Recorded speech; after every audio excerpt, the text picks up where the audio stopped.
Welcome to Red Pill Rhino. Is this really episode 13? It's not. This episode was supposed to be done 2 months ago. You know, right around the time where Netflix released Dahmer and everybody was into that shit. But no, I'm a slacker and fucked off for 2 months. And here we are today. The reason was I was working late that night and couldn't make it in time for the stream. So tonight we're going to do it. No, not like that. We're going to have a good show. We've got guests in here. We've got a full fucking house tonight. I feel like I need another intro video to really escalate tonight's show. I did a little pre-gaming, went in another stream with some of our friends over from the troll community. Good time. You guys can check that out if you know what I'm talking about. If not, I will not allude to it further. In the description of the video tonight, you can find merch if you would like. I'm going to pop a certain motherfucker on the stream here in a second. He better show off that fucking merch or he's fired. But you can get hoodies, hats. You can get yoga pants. I'm hoping he wears the bikini on the stream tonight because I know that mother fornicator has the bikini. He just doesn't show it often. But I know it's there. So... But we have beer koozies. We have notebooks to keep your personal information. If you'd like to donate to the show and help it be more successful, because, you know, federal government agents do need help too. That's a joke for anybody that knows what's going on. I'm sure my regulars do know. But we have beer fucking koozies for all your drinking needs. So there you go. We have Jimmy Bones in the house this evening. Welcome to the motherfucking show, man. Good evening, good sir. Is that a Bud Light? Are you trying to lose weight? Hey, man, I'm trying to watch my figure. Jimmy, you're Bones. That's literally in your name. We need to get you regular Budweiser at least. Ah, there it is. It's straight fine. to the black powder. I'll drink my black powder for you.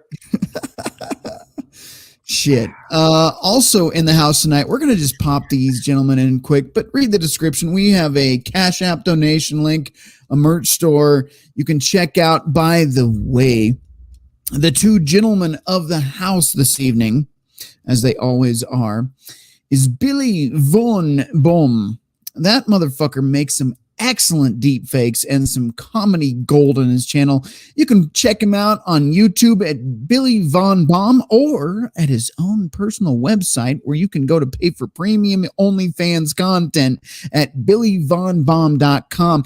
Also in the house tonight, we have Jeffrey fucking Paul, who wrote, composed, directed all the wonderful words to describe that song you heard for the intro. Billy did the video. He did the music. Jeffrey Paul did the music. He said there was like 100 tracks in there. It's insane. So check those two guys out. Fuck this channel.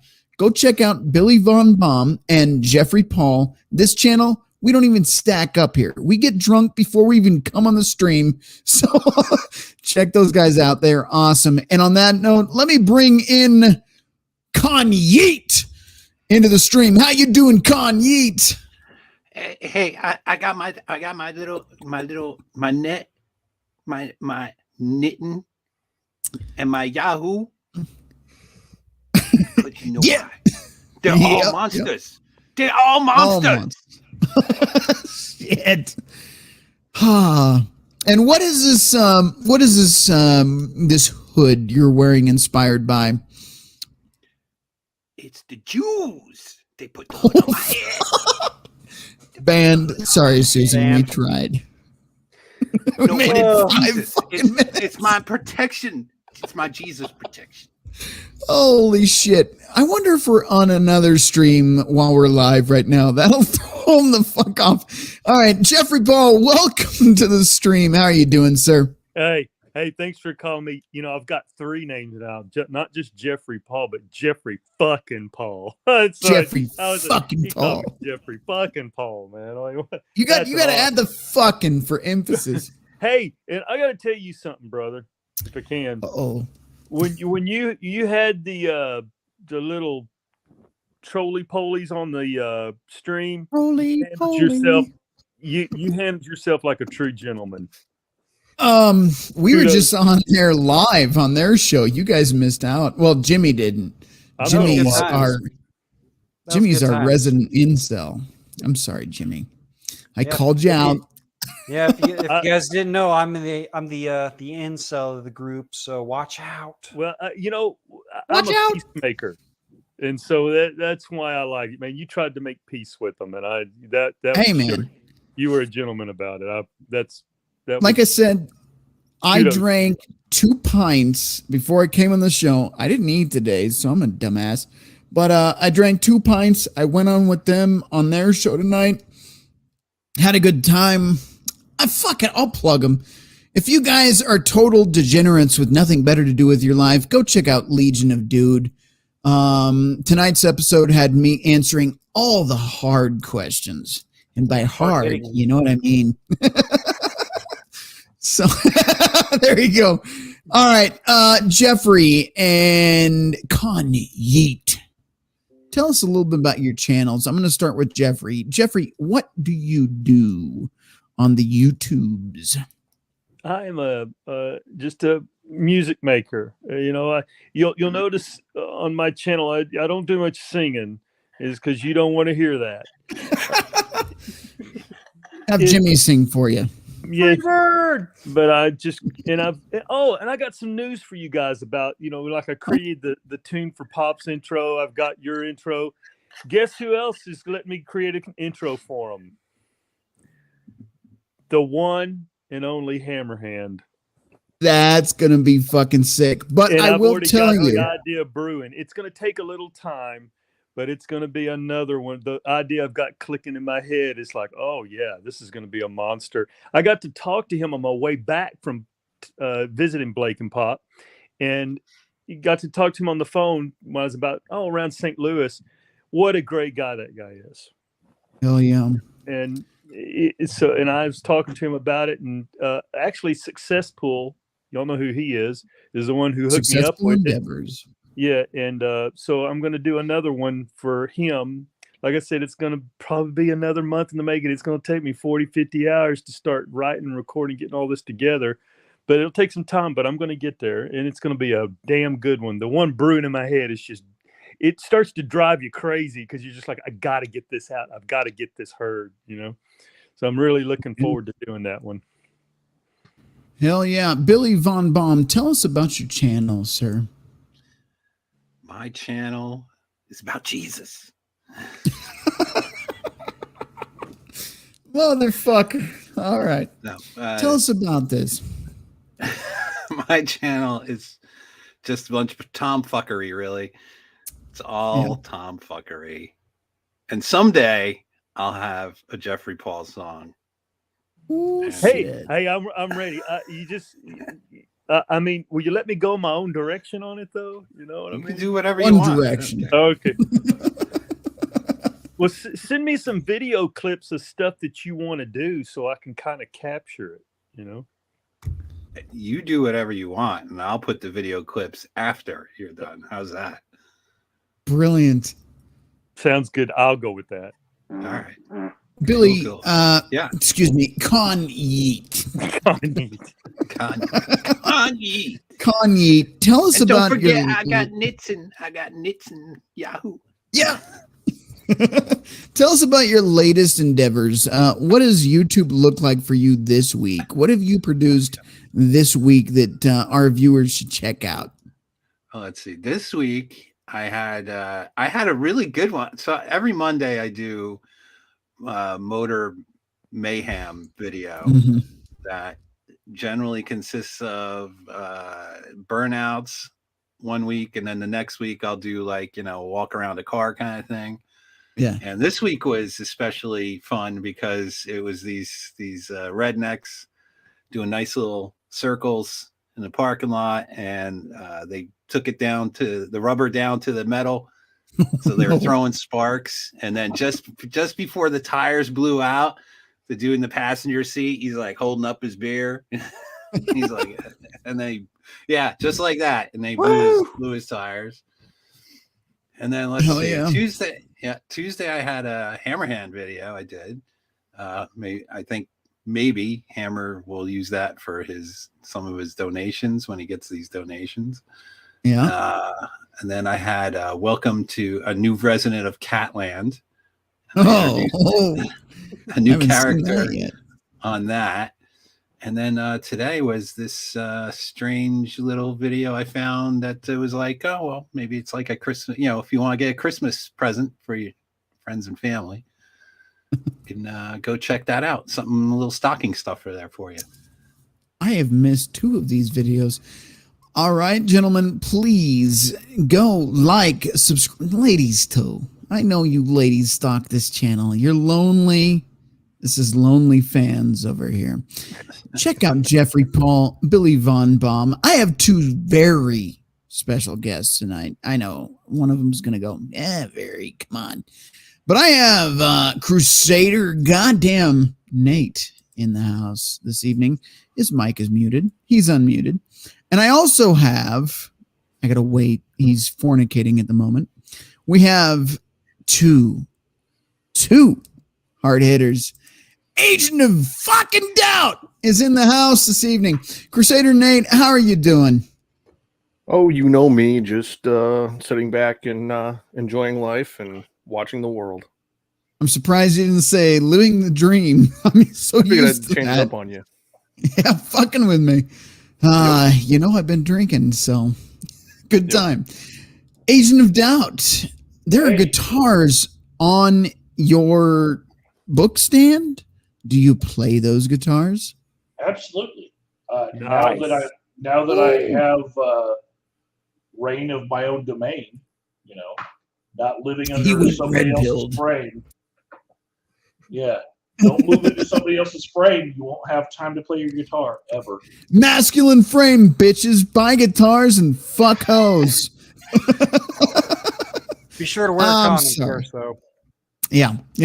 But Agent of Doubt, I cannot talk any further than you are willing to discuss this, but you are somewhat of an expert in psychology, correct?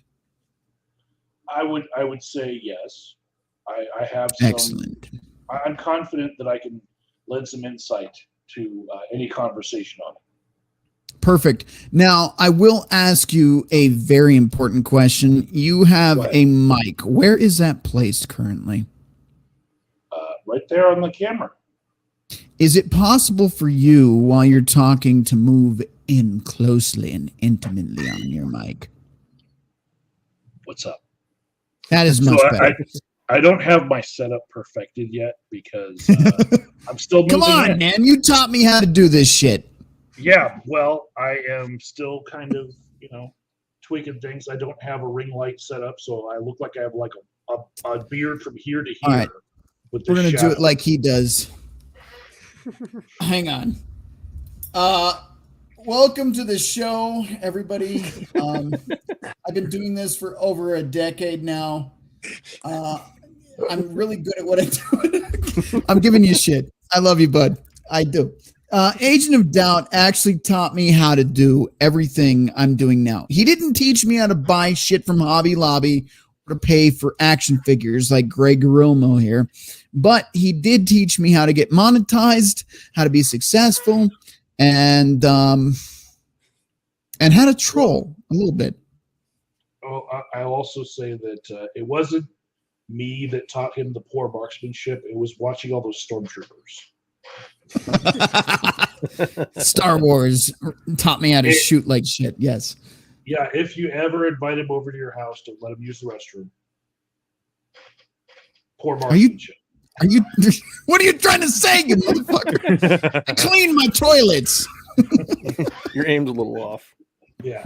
A little bit, depending on how much I drink. And tonight, I don't even hit the toilet. I pee on the wall. Hey, man. Anyway, I'll break in for just a second. Go ahead. Okay, Agent of Doubt, man. What do you got back there? What are you six-stringing back there? Ooh. Tell me what you're playing. Technical questions. That is actually a 20-year-old Dean. All right. You look like you got two of them. Oh, that one right there is actually my oldest guitar. When I was 16, I bought a Yamaha, and it's like one of those Casio My First keyboards, as far as quality. But it still plays well as far as a practice guitar. So it's Agent of Doubt. Have you produced any music? Not under the Agent of Doubt name. But all of my intros for the first 5 or 6 years on my channel, all the guitar leads that were just the little 15-second lead-ins, those were me. Oh, Crusader, I want to get to you, but I have to ask Agent of Doubt another question. What inspired you, other than trolling and lolcalling the shit out of people? What inspired you to become a YouTuber? Well, the first videos I made were because I was grieving, and I put together montages of the photos of my loved ones, and I put them to music. And these were chronological order, like photo montages. And after a while, I started getting involved in online activism and stuff, and I decided to break the channel that I had all my family photos on. Away from what I was doing as far as internet trolling and whatnot. And so that's why the Agent of Doubt channel was made. If you guys haven't already subscribed, I want you to go over to Agent of Doubt right now. Leave the channel for a minute. Come back. I'm lonely. I need your validation, like most women do. You can always open up an extra tab, just like I did. I want you to go over to Agent of Doubt and subscribe right now. Give him a like on his videos and make sure you watch his content. Now, he is not like us. He is a genuine troll. He's good at what he does. I am still confused if we're friends or not. So that tells you he is an expert marksman at trolling. The guys that trolled us could learn from Agent of Doubt. He is a mastermind of masterful trolling and masturbating alone. I'm sorry. Agent of Doubt, did you make the music for these montages of people and friends and family and make the music yourself? No. And in fact, those videos had, they were in a time on YouTube where if you used other people's content, it would just take out the sound and leave the video. And you had no other recourse other than to use stock YouTube music, which sucked donkey balls. And then I had the original videos that I had made that I had uploaded. I still had the file. And later, when YouTube became where you could just upload the video and give away the monetization of it, I re-uploaded them. And so there's the soundless version that's still up with the view count, and then there's the YouTube grew and just gives money to Mariah Carey and Boyz II Men. Oh boy! There you go. I chose songs for the people that passed away that were their favorites, not mine. Because I did a video like that. I did a video of all the people, real close friends that have passed away recently, and it's on my channel called Footprints. And I did all the music to that. Man, that song meant a lot to me because it just brought out all these people that I've lost over the years, and that's why I was asking, because I figured that you may have wrote the music for it. No, I chose music that was near and dear to the people that passed, and it was never any video of like a collection of people. Each one was basically around the time of a funeral, so that people could spread it around social media. Yes, I see. During that mourning period where you strike while the iron's hot. You know what I'm saying? Yeah. It's amazing to me, even to this day, as long as I've been involved in music, what it can do to the human soul. It just blows my doors what you can express with it. So, I'm getting sentimental, sorry, but it's just music means that much to me, you know. Y'all know the rule about ban evasion, where like if you've ever been banned from YouTube, you're never supposed to come back, right? Well, right. Under the first set of rules for YouTube, I actually did have a channel get deleted in the first year of YouTube, and it was because I had a bunch of videos of 80s hair bands that were just on my computer, and I uploaded them having no idea what copyright really meant. I was just trying to share them with the world, and that channel got taken down. And that actually, the email for that channel that was linked to it was my work email, and my boss could read my emails. And I was so afraid that my boss was going to find out that I used the work email in order to create a channel that then had a copyright strike. And the legalese on those things was scary back then. Yeah. On that note, I'm going to move forward because we got to get into the show here. But Crusader Nate, you do not currently have a channel, No, but you are well endowed. And by that, I mean in psychology. I'm just a researcher, with what you can tell. Weren't sure where you're going with that, Rhino. Yeah, no, I'm playing around in the I'll say, have you met some of my exes? And they tell you something? I've met them all. No, Jimmy. I'm a Fed. All right, gentlemen, we are going to talk about Crusader for a minute. Crusader, without telling us too much, what is your experience in psychology? Got my bachelor's, and I was working towards going for my PhD in neurocognitive psychology. Got lined up with a research firm and did a lot of pre-IRB research studies for a couple of different private firms, and then got lined up with a couple of neurologists, neuropsychologists, cognitive psychologists, and clinical psychologists that were doing different research studies. I was working primarily in the background, analyzing, reviewing, and building annotated bibliographies to go along to support what their clinical diagnosis was of different people. So not quite the agent of doubts avenue. He was the guy up front talking to the people. I was basically the guy sitting in the back that he would say, hey, I need to find more info. I know this, I know XYZ, but I need to figure out how, where, and when, and why things got like this. That's where my background comes from. Now, you had mentioned to me, actually on streams before, if I'm not mistaken, don't let me overreach, but you had the opportunity, or at least you had tried to have met some infamous individuals. I have to be careful with how I say this. I was closely affiliated work-wise with a couple of people who literally wrote the books on a lot of psychology that are still alive. Let's just say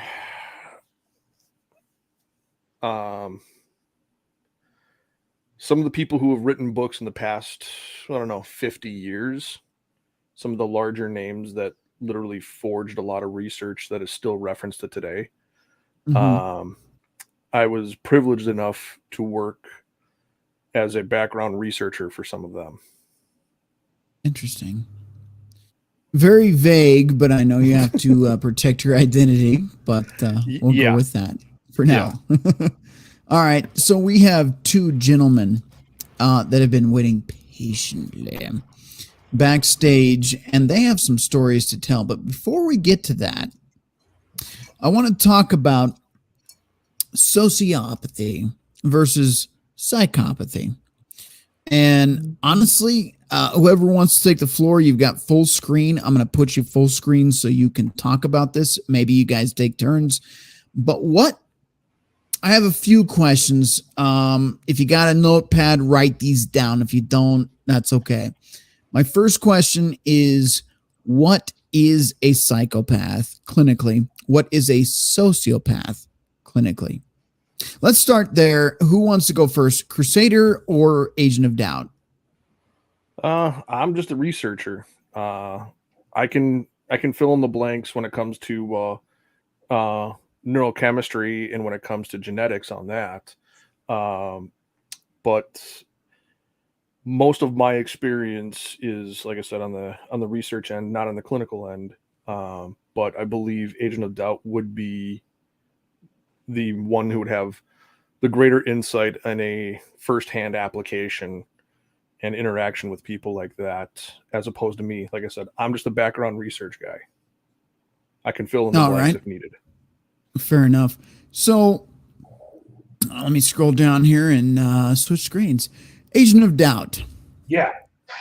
What is the difference between, first of all, what is a psychopath and a sociopath? And what is the difference between the two?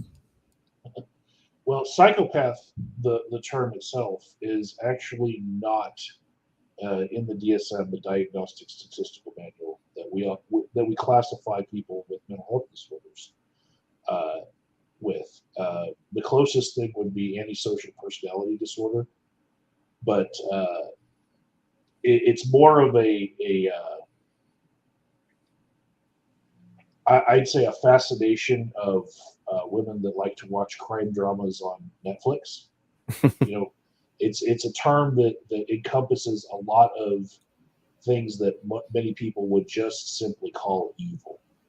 But if we're talking about the difference between the common cultural definition of psychopath versus sociopath, a psychopath was born with it. Like, it's a genetic inability to have empathy for anything or anyone. Yep. And a sociopath would have learned it from a bad childhood or just the environment that they were in being it's advantageous for them to take advantage of other people. Yeah, I would say you're really very close to what I've seen. I mean, was it the DSM? Oh, there's been DSM-5 now is DSM-4. They had some breakdowns in antisocial behaviors, which they refined in the DSM-5 on a clinical application. I would say one of the greatest differences that I've seen just on a research end, and you are right on the psychopaths and genetics, a sociopath can work with small groups of people. Small, tight-knit units, 10 or less, 5 or less, they can work very good, and those people are basically extensions of themselves. They could care less about anybody outside of that small group. However, when you get to what popular culture and a lot of people now refer to as a psychopath, which is in the, I guess you could say, in the spectrum of the antisocial personality behaviors, genetically speaking, I believe it's in the 16th chromosome, followed by the 23rd the 23rd recessive X chromosome. There's a DRD2 receptor in the gene that deals with the dopamine sensitivity. Number one. Number two, it's along with the DRD4 gene, which is in the 17th chromosome, as well as the recessive X 23rd chromosome, along with the recessive X chromosome, the MAOA1 and MAOA2 gene, which are expressed, that usually are linked to the quote-unquote warrior gene, or lack of inhibition for impulsive behaviors, but also the DRD4 gene and DRD2 genes also express with people that have thrill-seeking behaviors as well. So you put all that together, and that's where you can kind of get the genetic foundation and the groundwork to what can actually make somebody display what we would see as psychopathic behaviors. Okay, so let me jump in here really quick. For those of us that are laymen's in the audience, can you break down for us? I know you're talking about specific traits in genetic code. But for layman's terms, because I am not a college professed, experienced, knowledgeable individual, and neither is the rest of the panel, as far as I know, on this. What does that mean in layman's terms? So you're suggesting a sociopath is created through family dynamics and the way they're reared, their experiences through life, whereas a psychopath is derived from genetics? If I'm wrong, correct me, but just want to break that down. There is a slight difference. Genes can be expressed in different ways. It's not either completely on or completely off. You can have small samples of a genetic trait imagine it like a dimmable light. If you're going to imagine each gene being like a dimmable light, that at its intensity, the brightness is either full on, or you can dim it down just a little bit, or it's completely off.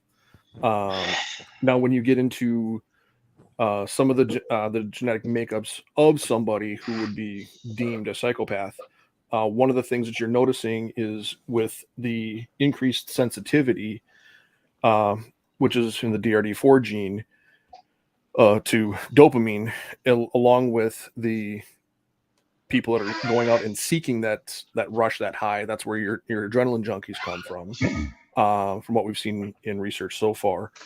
But those people that display those thrill-seeking behaviors, most of them, generally speaking, are going to have a reduced amount or suppressed amount of empathy. That's actually linked to the mirror neurons within the brain.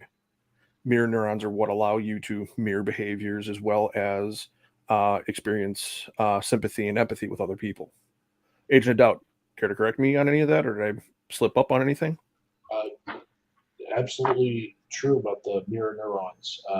Psychopaths lack empathy and guilt primarily, and then the description of sociopaths would be they can feel it, but they don't let it get in the way of manipulating you.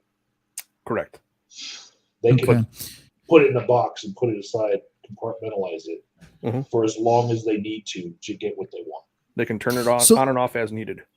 So let me ask you this, gentlemen, before we dive deep into the cesspool of these two.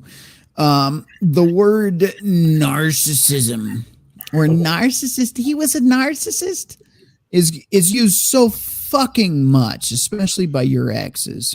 I don't know about you, but every woman I've ever seen that breaks up with somebody, he was a narcissist, he was controlling, he was abusive. Now, we already know a lot of that is victimhood mentality being painted to make the other party look guilty in a relationship so as to avoid blame.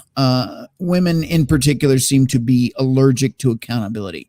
But let's just fuck all that, because Red Pill is apparently, MGTOW is being an incel. I'm joking, gentlemen, but the trolls don't understand that yet. We're getting there. We'll get there. Are the trolls psychopaths or sociopaths or not? I don't know. But my question is, and no, they're not. Usually they're not. As far as I'm concerned, that's a whole different need to fit into the pack mentality thing. We can get into that if you want to. But narcissism. What is narcissism? And why is it overused in culture? I give the floor to either one of you gentlemen, you being the expert. Why is narcissism overused? What actually is narcissism? Whoever wants to take the floor, full screen. Not it. All right. Needed drunken relief. So, unlike a lot of even my contemporaries in my field, I believe that narcissism is a spectrum, just like autism is a spectrum. The reason why we overuse it, especially in America, is because a lot of us have narcissistic traits. That doesn't mean you have narcissistic personality disorder. It's just sometimes something comes out that would fit the criteria of narcissism. Such as, did you know that RedPillRhino likes people to look at him? And wants hundreds of people to have all their eyes on him. You know. No. All right, I need to clarify for a second. As well as every other person who has a channel that has a subscribe button. We all want that attention, right? I don't. I gotta challenge him really quick. Hang on. Do I have some kind of mental diagnostic problem? Probably. So does everybody on the internet that shows their face, their ass, or their titties. You cannot be normal to be online. Do I want thousands of people looking at me at any one time? Quite frankly, it scares the fuck out of me. However, if I can help somebody or make them laugh and make their day better, then sure, why not? But the idea of random strangers viewing me and worshiping me, RedPillRhino is the best. No, fuck no. That worries me. It really does. So you appreciate the fact that I burned that cultist at the stake a few days ago? You did what? What did you do? That's a joke, dude. Did you burn a rhino at the stake, you demented son of a bitch? Hey, man. You're not supposed to kill the rhinos. Love the rhinos. They're endangered, you bastard. You sick son of a bitch, man. Anyway, I do this. I'll be honest. Let me shoot straight with you guys. I do this out of a little bit of derangement. I know anybody that chooses to show their face online, especially, is a little bit fucked up in the head because you open your life to 7.5 billion strangers to come into your living room and say, "What's up, motherfucker?" It's weird. It's weird. So people like Tim Pool, Steven Crowder, Terrence Popp, what's that guy in the Daily Wire? What's his fucking name? Ben Shapiro. All these guys, Tucker Carlson, you can even go into like mainstream celebrities. They're all a little bit fucked up in the head. But for me, I wouldn't say it's a need to be wanted and validated. I want people to love me. Fuck no. As the trolls have explained, a lot of people can hate you, and that's fine. For me, it's just like if people that enjoy this content come on, that is fine. If you fucking hate this content, you're gonna download it and upload it and make a troll video out of it. Anyway, Agent of Doubt, I totally just thumbjacked your shitbox on that. Where were you going?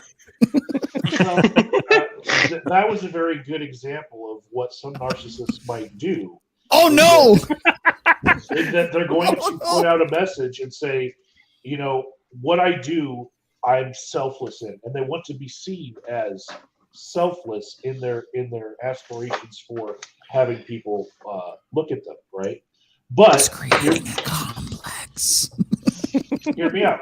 Just because Ryan just did that one little thing does not make him a narcissist. In fact, Americans, we need to shift the scale a little bit and say, instead of just 4 or 5 criteria, Americans should have to jump through hoops of 10 or 12 criteria, because we're all doing nice narcissistic damage to each other all the time. That's being an American. I have a question for you. Oh, this is a thought. So those girls that get on Instagram or Facebook or Only Thoughts, what would you classify them as? Is that a form of narcissism that they only take photos of themselves, ass and titties, thumbjack in their fart box?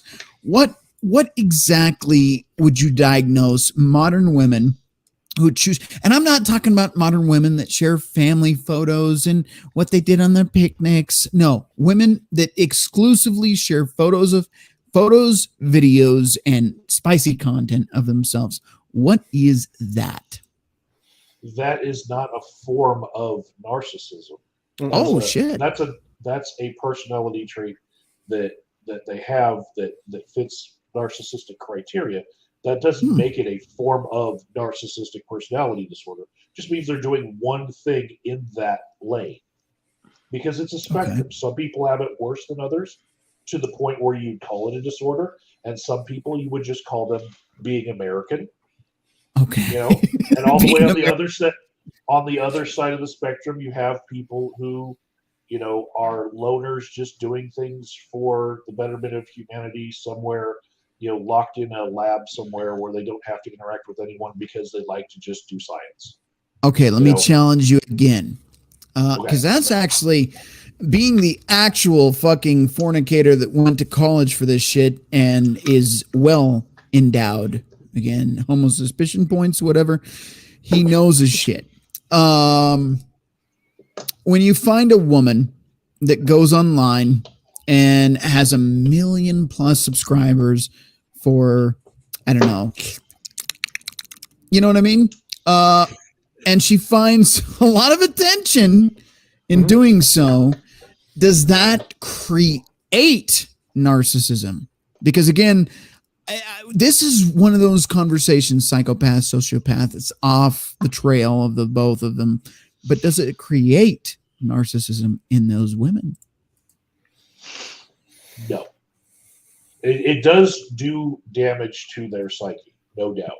Yes. And and sometimes it presents in different ways. Sometimes later it comes up as a trauma.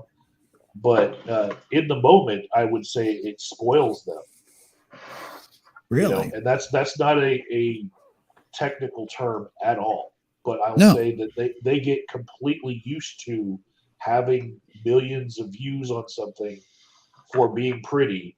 And then when they age out of that, or the wall, got the wall, goblinify, Yodify, whatever. Yeah, they feel entitled to the same amount of attention, and they go through some certain problems with that. Some people handle it in different ways, but a lot of them just get depressed about it. Yep. This brings up an actual, I know where we're going with this stream. I still have my tracks and my train is still on the rails to a degree.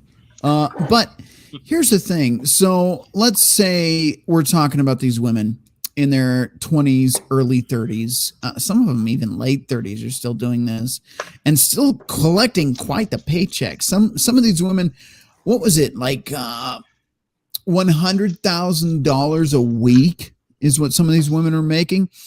And then all of a sudden the attention dries up, creates depression, some kind of trauma.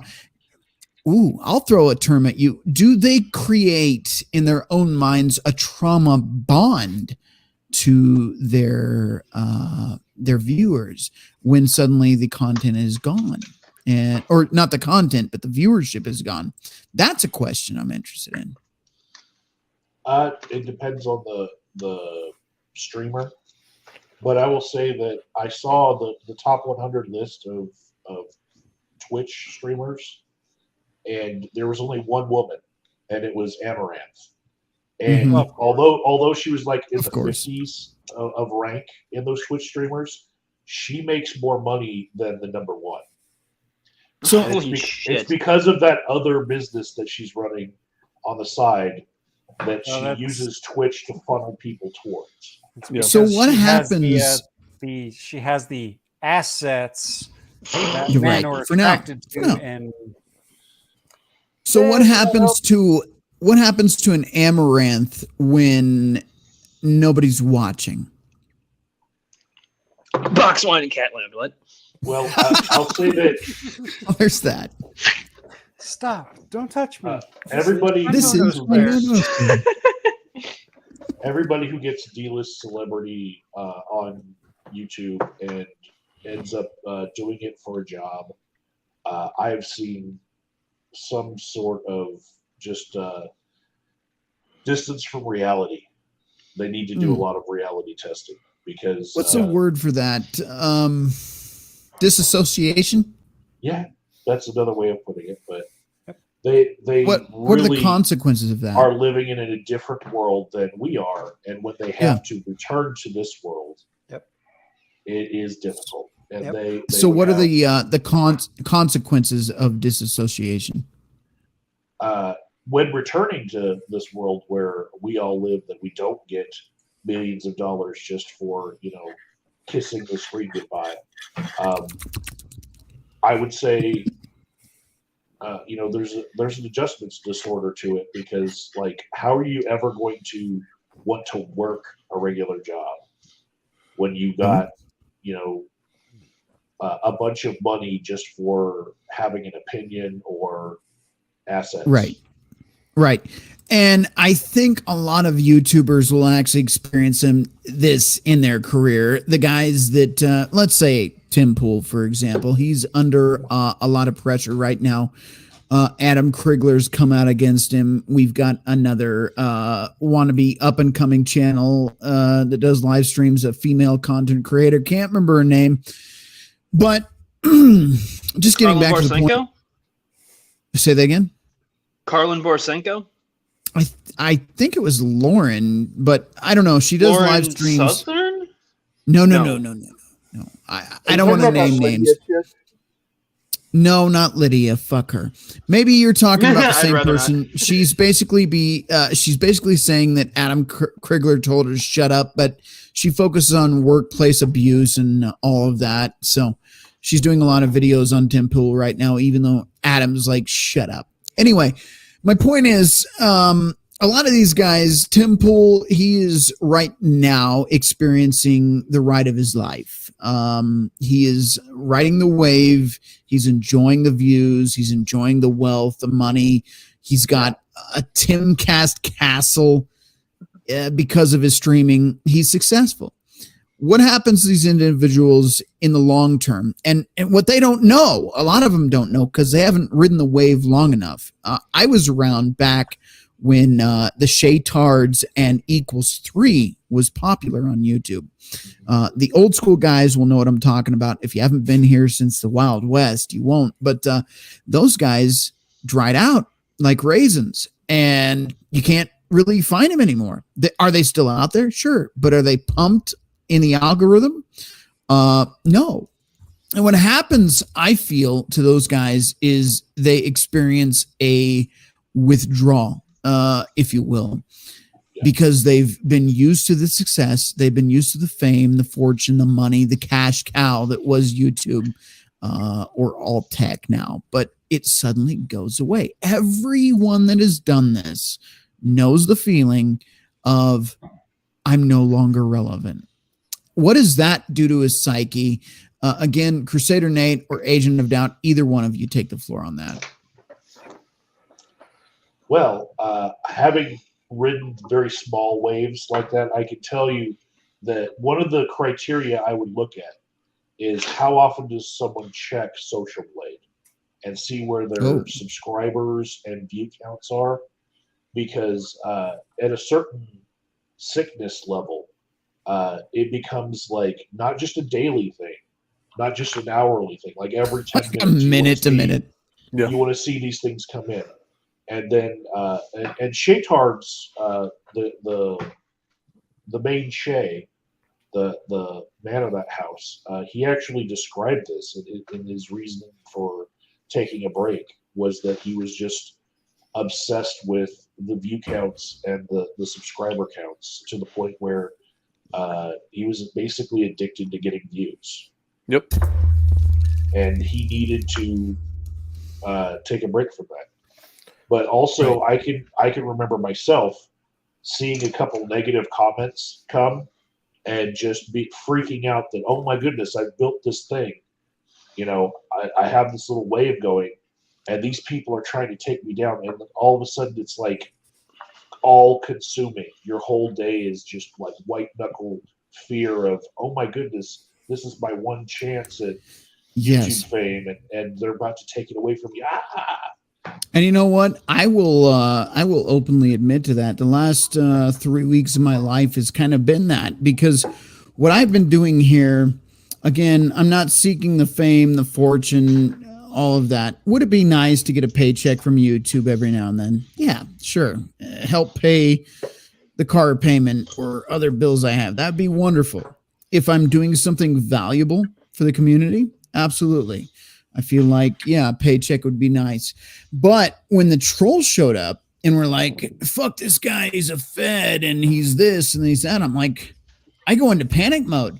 And we're going to get into much deeper topics, gentlemen, ladies too. If you're watching, we are going to go down the rabbit hole tonight. I'm just touching the surface of basic issues now so that we can establish a point to go down the road to the Jeffrey Dahmers of the world. But right now we're just hitting the surface. But yes, I will absolutely agree with you that when people come to attack you, and they will say shit like absolute garbage, and you watch them and you're analyzing them and you're like, they think this about me, they think that about me, that has nothing to do with me, and you'll start over analyzing and it starts fucking with your psyche. Agent of Doubt, you've been down that road. What is that? What is that, and how does it affect the content creator? I can say I used to call it the sword of Damocles, where you're just waiting for the moment that a bunch of creators start making videos about you to try to cancel you, and then you have a subscriber count that loses thousands of people every day until you're left with no platform anymore and you're irrelevant, and you're just worried about your relevance. Is that not an irrational fear? It can be, but it can also be misattributed as far as not recognizing that the algorithm does that to people anyway. You get your shot. However long you ride the bull is partly up to you, but also partly up to the mechanics of YouTube deciding who's going to be famous for how long or not. And would you say that's kind of a gamble? I've seen people that are completely, what the hell are you even making videos about? And they blow up in the algorithm. A lot of people attribute it to luck. They do not believe that YouTube is picking and choosing. Now, on our side of things, especially, they believe in censorship and shadow banning and all of that, which is a paranoia in itself. Which is another topic for another stream. But what are your thoughts on that? Because I feel like a lot of people attribute it to luck on YouTube and the algorithms, the way they just pick somebody that day, you're going to blow up, you're going to go viral. What are your thoughts on that, having experience there? Oh, I think that there's this desire to get more YouTube fame, but you're going in one of two directions. Either you're going to be so famous that you decide to never have an opinion on anything ever so that you don't get canceled and you can ride the wave as long as you can. Or you get banned like Andrew Tate. Right. Because you actually let people know your opinions, and a lot of people don't like it and they cancel you. So it's one or the other. As the more famous you get, the more you will be scrutinized. So either you become vanilla, so as not to offend anybody, or you are completely raw and then get toasted by the overlords. I can see that. And that is a spectrum, because right now I'd call us a level 1 or 2 of that, because even Jimmy Bones up there says assets, and there are certain words that I'm avoiding just for your benefit. You know, so that we don't get just banned outright. Well, and we have to skirt the algorithm so we don't get banned. I understand that. But let's just go back to Tim Pool for a second. What you've noticed throughout his YouTube career, he has not just been a fence sitter, but he has exponentially magnified his fence sitting. If you watched, I don't know if you did, but if you watched his episode with Ye or Ye or whatever the fuck we're calling him now, he refused to be honest with his feelings there. He just skirted around it and did the politician move. And I don't identify those people that way. I saw what are your thoughts there? I saw it differently. I saw him using motivational interviewing techniques in order to keep Kanye talking and keep him saying more and more controversial things. Here's a big question. Is Kanye and this is just for fun, is Kanye a psychopath or a sociopath? No, I can't really diagnose someone without sitting down with them, right? There's a fair enough. They call it the gold level. But as a meme lord myself, hold on. All right, Jimmy, I'll give you the floor. Fuck it. Go ahead. Well, I was just gonna say, I was sitting at work one day, turning wrenches, and I got to thinking. I was like, you know what? Kanye has been through some shit, living with the Kardashians for what since 2014, since 2014 or whenever their divorce went. So I got to thinking. So I pulled up the Steven Crowder "Change My Mind" meme. It was like, Kanye wouldn't be so crazy if he wouldn't have married Kim. Well, I'll have to disagree with that. I'll have to disagree with that. And the only reason I disagree with that is I've watched this guy's career. Now, I grew up, I was listening to Kanye in high school, and this dude was always very Christian in his songs. He wasn't like over the top, like, I love Jesus, save the day, all that crap. But he was very out there. He's always been very out there. Now, when he married a Kardashian, was that for clout or for pussy? I don't know. Maybe both. I don't know. But he's paying $200K a month for child support. So what does that tell you? What are the Kardashians famous for? They are famous for being Kardashians, period. Well, they're famous for Kim making a sex tape and her mama helping her produce the sex tape. But let's break this down now. So Kanye marries into that family of Jenners, Kardashians. They're all a bit fucking weird in their own. Was that publicity or was that dick thinking? I don't know. I'm not yay. The only yay we have here is Kanye. Get it right. Kanye. I'm gonna say that's a case of the air is thin up there. People like the air is thin. Especially women nowadays. You'll find some men having a hard time getting with them because they don't have the same educational level. And when women go to college, they want somebody else to pair up with them that has equal or more knowledge than them. When Kanye's looking for a woman to date, he's looking for someone with not just the assets that we were talking about before, but like monetary assets on the level of him. Because he's this kind of breaks. This kind of breaks back down into social proof and clout, correct? Yeah. But so, in other words, he can't date down. He can't find Betty from next door. He has to find somebody at his level or above because it's a clout thing. It's not. You can't find a nobody. And I mean, then he got replaced by Pete Davidson. This isn't really particular in this case. It's in all celebrity cases. All actors need to marry actors. All singers need to marry an actor or a singer. Celebrities need to marry celebrities. But the funny thing is, those marriages don't last. Never last. 3 to 5 years tops. Yeah. So and in the end, someone's getting screwed and not in the fun way. We may be way off in the weeds or right on target. I'm not sure yet. So here's the thing. Okay, we're in the weeds. We want to get back to Dahmer. Kanye is obviously having the longest manic period that any person with bipolar disorder has ever had. Okay, now here's another question. Milo, what is it? Yiannopoulos and Nick Fuentes. Yes. Are they manipulating? Are they exploiting this man's mental illness currently? I'm with Razor Fist. I think Fuentes is a glowy. All right. We have glowy. Agent of Doubt, your thoughts? I would say when we're talking about psychopaths and sociopaths, Milo definitely fits what we've been talking about. We're back on track when we bring Milo into All right. We can talk about Milo then. Now, I don't know much about his story. I really don't, but I'm willing to go down that road. Yeah, I don't know the whole I don't know the whole backstory, but I know he did support Trump, but then all of a sudden he said he didn't support Trump. No, he hates Trump now.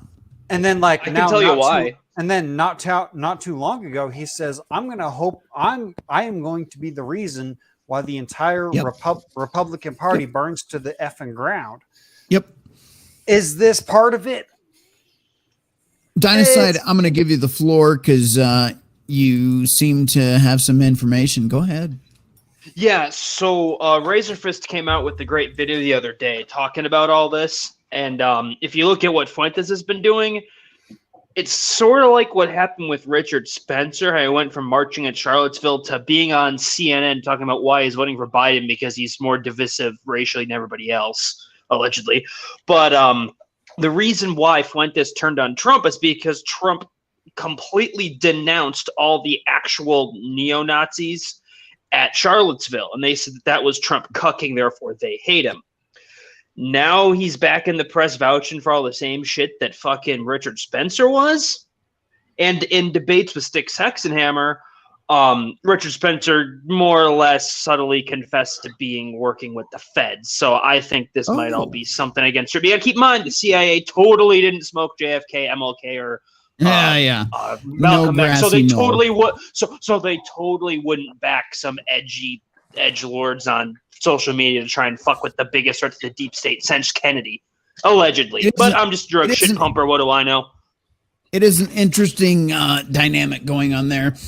Well, in my opinion, I could be completely wrong. This is just some dude speculating. I'm just a blue collar guy speculating. In my opinion, and I am not Crusader, I am not Agent of Doubt. I do not have the what is the word I'm looking for? I do not have the credentials to say if or if not, but here's my opinion. Okay. Kanye is suffering from some kind of disassociation. He is struggling. Maybe we can call this a late midlife crisis, whatever you want to call it, but he is going through some shit right now. He's not right. He's had a taste of fame, fortune, glory, and all that. And now he wants to be honest with his personal views, and he's struggling with coming to terms with the both of those things. He's being manipulated by Milo and Nick to do their bidding, and he's not even aware of why he's there or what he's talking about, which in my opinion, give me a second. In my opinion, this is why he came on Tim Pool. Does he know who Tim Pool is? No. He thinks Tim Pool is a nobody YouTuber that gets as many views as we do a night. And that's not dogging my viewers. I appreciate you guys. But he thinks that Tim Pool is literally no one. He comes from the show. Milo and Nick drug him on there, told him, hey, we need to do this. It's a good time. Kanye spends a good majority of his time pre-show saying to Tim, or asking Tim, how can I become president? I think this motherfucker is emotionally distraught at the moment. Is he an actual candidate for presidency? No, not in the least. Not the way he handles interviews, questions, controversy. He is not mentally stable enough to do so. However, he does have two influential creators, content creators, one of which was actually, I think both were banned from multiple platforms, saying, hey, we can help you. And he's going along for the ride. I know he's been institutionalized at one point, not sure why or what for, but I see two predatory individuals preying on a successful musician in order to succeed in their mission. In other words, maybe Milo does want to bring down the Republican Party, and the best way is through Tim Pool, of all people. That's speculation, allegedly, at best. But it seems to me that they are very much taking advantage. Now, we've been on air now for an hour and 8 minutes, and we have not yet delved into people like the Unabomber and Jeffrey Dahmer and all of them. We're going to get there in the second half. But what I want to understand from the two experts in the room, Crusader has been notoriously quiet tonight. But what I want to understand is if they would agree or disagree that Kanye is in a vulnerable state being manipulated by the actual psychopath or sociopath. That's my question. Well, I would definitely say yes. You guys have definitely covered a lot of things. I just basically sat here and listened. There's a lot of things that have basically been rattled through, and there's a few key points that sit in my brain, replaying the entire conversation back in my head here. Going back and looking at the way not only Kanye, but other YouTubers and other people who have earned and received a level of status or fame or fortune of some way, shape, or form, that can actually be linked to a neurological study that they were doing, where people have noticed a little kick of dopamine in their brain, a little bit of excitement, a little bit of pleasure every time they feel a vibration in their leg from a post from either social media or a text message that they actually belong to something or to a group or something else. People are pack animals at the root element of it. People survive in packs. The reason we it's safer in numbers, number one. Number two, the need to belong to a group is paramount in human survival. It's just as powerful as a drive and a motivator in the human mind and in the human body. That you'll even notice how people in some settings will say they thought they felt their phone vibrate in their pocket. It's a phantom vibration. It didn't actually happen. Right. They're studying that. That can actually be correlated to more famous people, like, you know, these internet celebrities, we shall refer to them as, where if they don't get that constant validation and notification that they have new subscribers, they have new attention, they belong to a group, when they see that they're being ostracized by the group, so to speak, subconsciously, they're losing viewers, they're losing subscribers, they're losing attention. That's actually kicking into a basic primal drive of needing to belong. Interesting. And the same thing is happening with Kanye. If you look at, he was popular, and then you notice he's back in the news because he does something outrageous. Milo's the same way. He got canceled, and Milo's nothing more than a flamethrower. He's an individual that says provocative things just to get attention. You'll notice he'll disappear again, and he'll say something else. The same pattern is on display with any other celebrities, whether they be YouTubers, whether they be social media influencers, whether it be actors, actresses, whoever it is. They're doing outrageous things just to get that little hit that they belong somewhere. They belong as part of a group, and they're idolized. They're seen at a level where they were previously seen or higher, and they're constantly chasing that. That is a very valid point, and I think everybody that does YouTube, Rumble, MGTOW, whatever, I think everybody's guilty of that. But Kanye, especially, what I'll point out is, what was the last album any of you can name that he produced? Donda. I'm a metalhead, sorry. Yeah. And all I do is listen to the classics. In the chat, same question. What was the last album he produced? The only reason why I know so- he produced Donda was because it was the big thing that was happening, and I was like, okay, well, I don't listen to fucking Kanye anyways. I'm gonna go ahead and I'm gonna turn on some Credence and play some video games, have a good time. We have Optimus Prime in the chat. He says college dropout. Now, the reason that I ask you guys that nonchalantly is Kanye becoming irrelevant in society, and is he grasping at straws to remain relevant, even if those he associates with are in fact taking advantage of him? That is the question I'm asking. I would say in his state that he's in right now, you're giving him too much agency, because he is in such a manic state and being kept there by the people who are handling him, Milo and that other guy. But he has been so long unmedicated, it's going to take a while of him getting on medication to bring him back down to reality. Fair enough. He looks like all the classic signs of mania. If he did not have billions of dollars, he would already be in a mental institution. Right. being given medication against his will, and in about 2 weeks, you'd see him come down to being a normal human being again. But he's never going to get to those 2 weeks because he has billions of dollars, and that looks like agency to a lot of people and a lot of law. Well, I mean, if you tuned into a little bit of the Alex Jones InfoWars segment that he was on, I didn't watch the entire interview or whatever. I just caught the little snippets on Twitter and whatnot, but shows up full hoodie, full dress to the garbs. Yeah. Got the whole fucking mask on. He pulls out a fucking tiny little scooping fish net, like for your little, your little fish pond or whatever, your fish tank, and a bottle of Yoo-Hoo.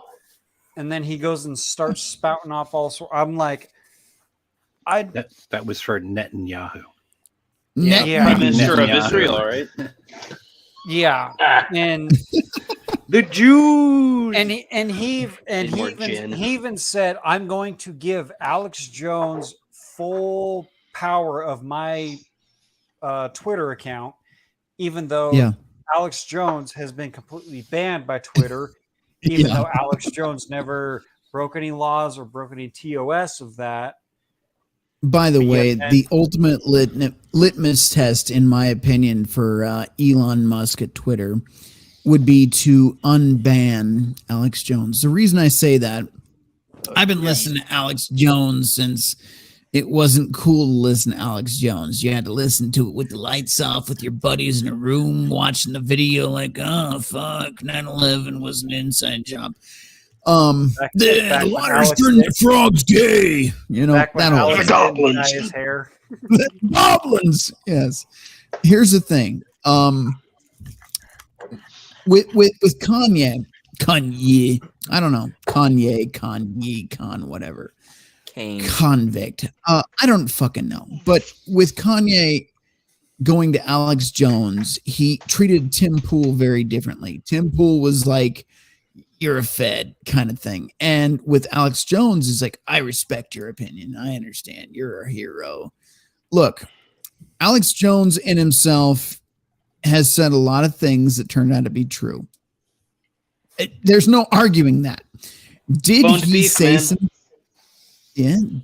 some things along the lines that might have pissed some people off that led to a $1 billion lawsuit? Sure. But here's the thing, Elon, I know you're not watching this channel. Why the fuck would you? But if you were to watch this channel, we talk about freedom of speech.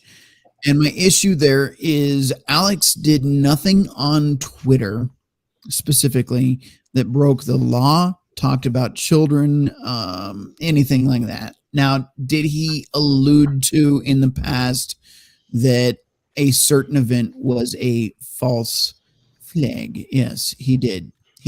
I watched it. I was there. That's when I stopped doing YouTube. So I was there. But did he exploit that particular view on Twitter? No. So the ultimate litmus test for Twitter for me that he actually, Elon, believes in free speech is unbanning Alex. And until I see that, Twitter to me is the same mess that it was 6 months ago. Okay. Bottom line, if you don't bring Alex Jones back, you are no better than the former owner of Twitter, period. And I'll stand on that. I'll die on that sword if I need to, but that's where I am on that. Go ahead. To allude just a little bit on that tidbit there, Rhino, and then we can move on. I will find the certain tweets and whatnot. I will send them to you, and things may or may not be cleared up about how Elon is treating Twitter. Okay. I'm just saying. Yeah, send those to me, and I'll check them out. It's not for a discussion for right now, but that's something to add on to. All right. So we have done an entire first half, or maybe longer, depending on how this goes, talking about current events and YouTube and celebrities, which is all relevant, but it's not relevant to where I wanted to go with this. I want to talk about some really fucked off shit. So we in our society, you walk outside, you go to the grocery store, you go to the oil change place of your choice, and people around you, in your opinion, appear normal. All right. I watch channels that actually catch predators, and in my my specific content watching, I watch people that catch. How do I say this YouTube friendly? They catch people that prey on minors. Okay, period. I watch live streams of them taking these fuckers down, getting them arrested, putting them out of their misery for whatever that means, right? Legally. Wood chippers. Yeah, right. I wish that was the way they could, but unfortunately they follow the law. In my opinion, stump grinders are more efficient. Just saying. I agree, but I watch these people on the regular. There's a few well-renowned channels in this state, especially that catch people that do that. I don't want to name names here. I mean, I'd love to give them a shout out, but I got to be careful about what I say online anymore. Basically, they take down predators. Some of them, yeah, they're obvious mental disorders. They're IQs that are pretty low. They're on the spectrum of something. But a lot of these guys work at Midas. They work at the hospital as security, where they're supposed to be protecting you and your children. They work as police officers. Yes, they've caught police officers live trying to meet up with 14-year-olds. I watch this. Now, are those psychopaths, sociopaths? No, that's a whole different disorder that quite frankly could be solved by a 45. Susan, sorry. But I see this and I watch these individuals. I watch these shows regularly. And what stands out to me is that these are people that I walk by every day and I wouldn't know. When we talk about psychopaths and sociopaths, you deal with the same problem. Who is that person that you walk by, that you regularly visit at the gas station or the dry cleaners or wherever you go, that may in fact be far darker than you know? And that to me stands out.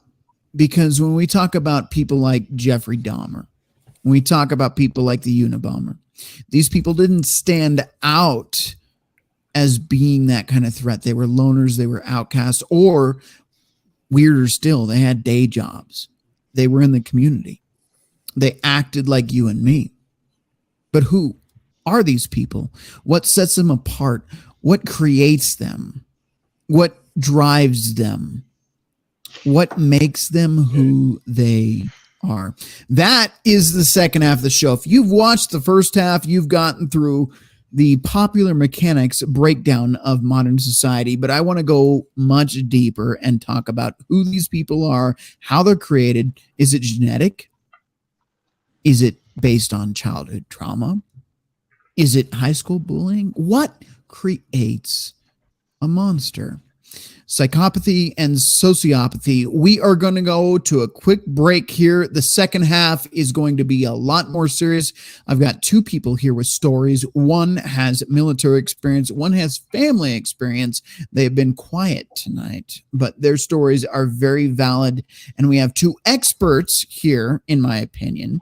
One of them definitely, for sure. Absolutely. I can confirm is an expert in this field. The other one has extensive research, but for privacy concerns, I cannot disclose more. Either way, we want to know what creates the monster, what is the monster, and how many of them are there walking among us every day. MGTOW, go ahead. Before you go to break, I would like to ask a question, if I may, to our two experts on the panel. I know this is kind of speaking ill of the dead, but do you see any parallels between what's going on currently with Kanye West and what happened with Michael Jackson before he went over the deep end and before he finally darted? Because me looking back at what's going on now with Kanye and looking back at the old CNN articles with Mr. Jackson, there seems to be a lot of very distinct similarities from a layman's point of view. Mm. Holy shit. Mm. Well, did I inadvertently hit a nerve there, Dinosaur? I need another beer. Well, I do too, but I'm out. I need to focus. Break up the Someone would be strong better shit. prepared. I'm not saying you're right. I'm not saying you're wrong. There are a lot of similarities, and if you were to look at powerful and influential people in society throughout the past 150 years, you're going to notice that same pattern developing with a lot of different people. How many people here think of Howard Hughes as the reclusive, crazy billionaire that never talked to anybody versus Howard Hughes, the dude that was influential in funding a lot of research programs, products, and a guy that was involved deeply with a lot of different things. Most people remember him as the reclusive, crazy old man. Yeah. You can look at these patterns developing with a lot of different people easily through the past 100 years. What that pattern comes from, I can't say. Is it very similar to what's going on with some of these other individuals? I would say there's enough to raise a suspicion. Agent of Doubt, your thoughts before we hit the break. Well, if Kanye were to meet his end the same way that Michael Jackson and Prince did, with the same sort of pharmaceutical combination, and propofol was the major ingredient in it, then I would look a little bit closer. Just like the way the cryptocurrency founder of Dowmaker was found hung, the same way that Jeffrey Epstein was found hung by himself. Like Chris Allegedly. So I would definitely look at those patterns and say, like, wow, these are people of similar status that are going out in this very strange way that nobody else seems to. Interesting. Yeah, like I said, I was just curious because I may not necessarily follow pop culture super close, but what little I do, there do seem to be some interesting similarities from a layman's perspective. Absolutely. All right, ladies, gentlemen, ladies, the three of you watching, thank you for watching. Gentlemen, also thank you for being here this evening. If you would like to donate to the channel to help me continue creating content, clearing my throat, honestly, go to the description. I have a Cash App. I have dropped PayPal as a donation option because they suck. And they have done away with many content creators, from Terrence Pop to Undead Chronic to probably somebody you watched as well. They've said, fuck you to the content creator. So Cash App, $, RedPillRhino. You can donate there. If you'd like to buy a Jimmy Bones beer koozie, or some yoga pants, or a bikini, one of these guys is going to show up in the bikini. I know it. These guys are fucking weird. But anyway, if you'd like to buy notebooks, beer koozies, I hear the cat. That's MGTOW's cat. If you'd like to donate to the channel or buy merch, the links are in the description below. In the meantime, we're going to go to a short break, and then we're going to get into the serious meat and potatoes of this, because this is a conversation that goes much further than yay. Okay? So, all right, guys, I'm going to pull you guys off the stream really quick if I can. There's a lot of things going on the stream. Let me see if I can just pull this up. We're going to break. Empty your bladders, fill your beers or your shot glasses, and we'll be back in just a few. Break is provided by BillyVonBomb.com.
mostly.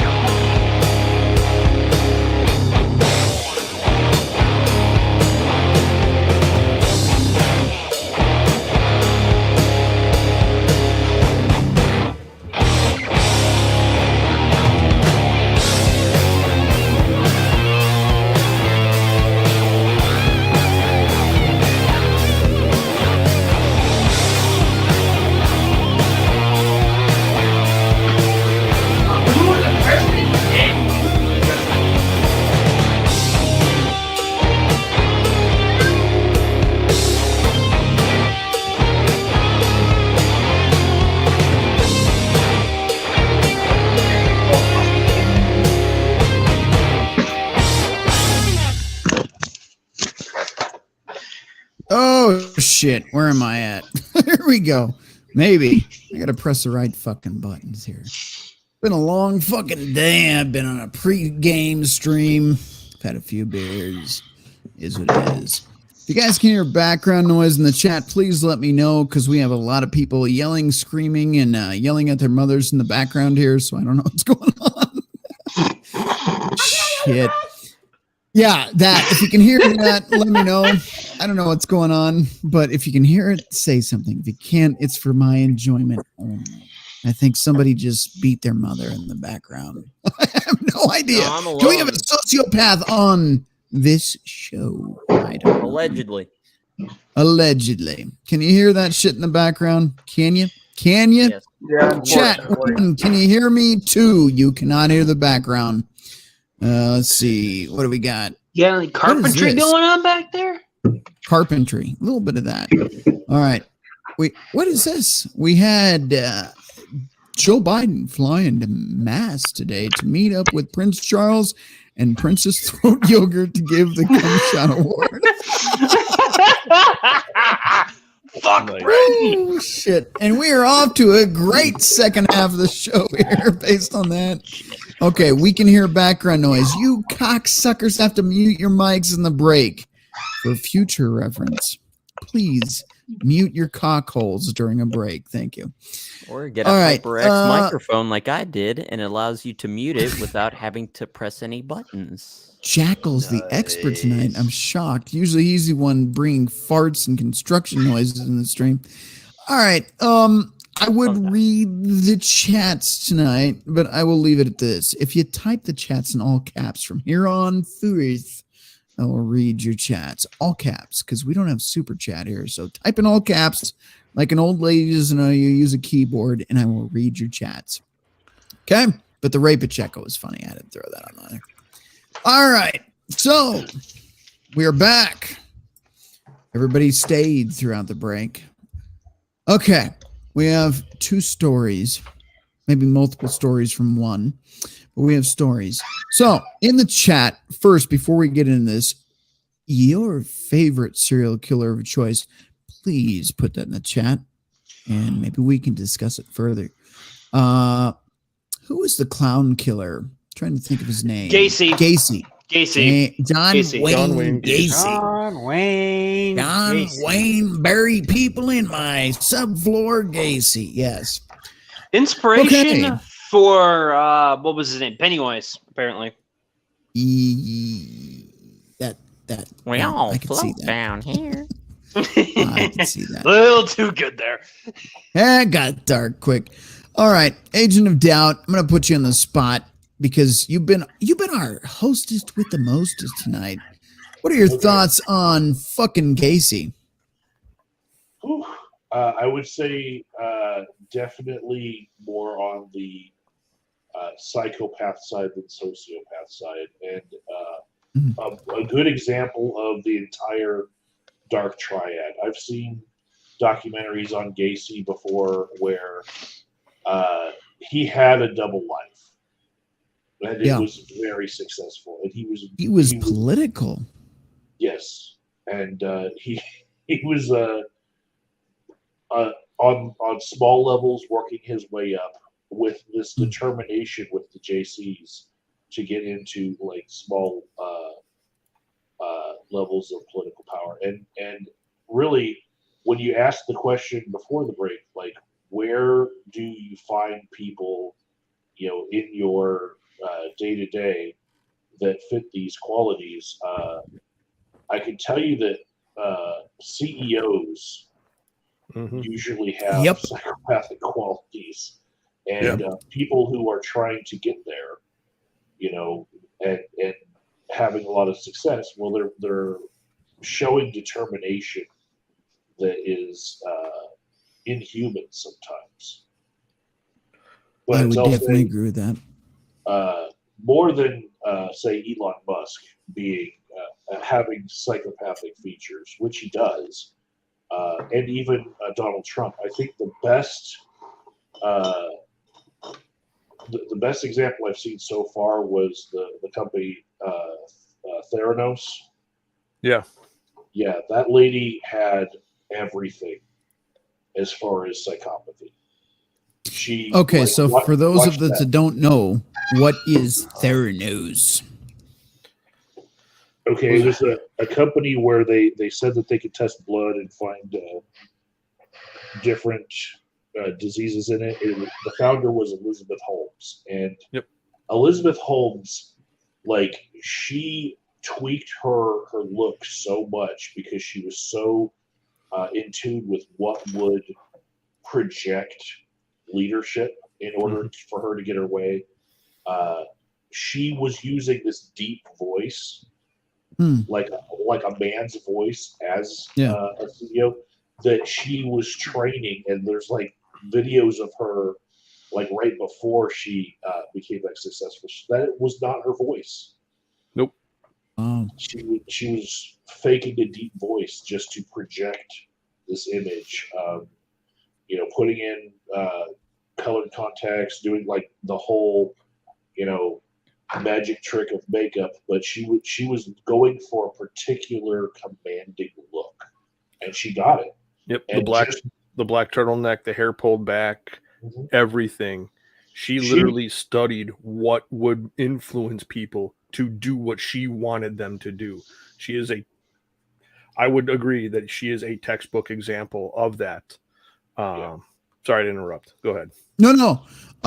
Crusader, elaborate more. I'm going to give you the floor. I've kept in the back here long enough. Tell us more.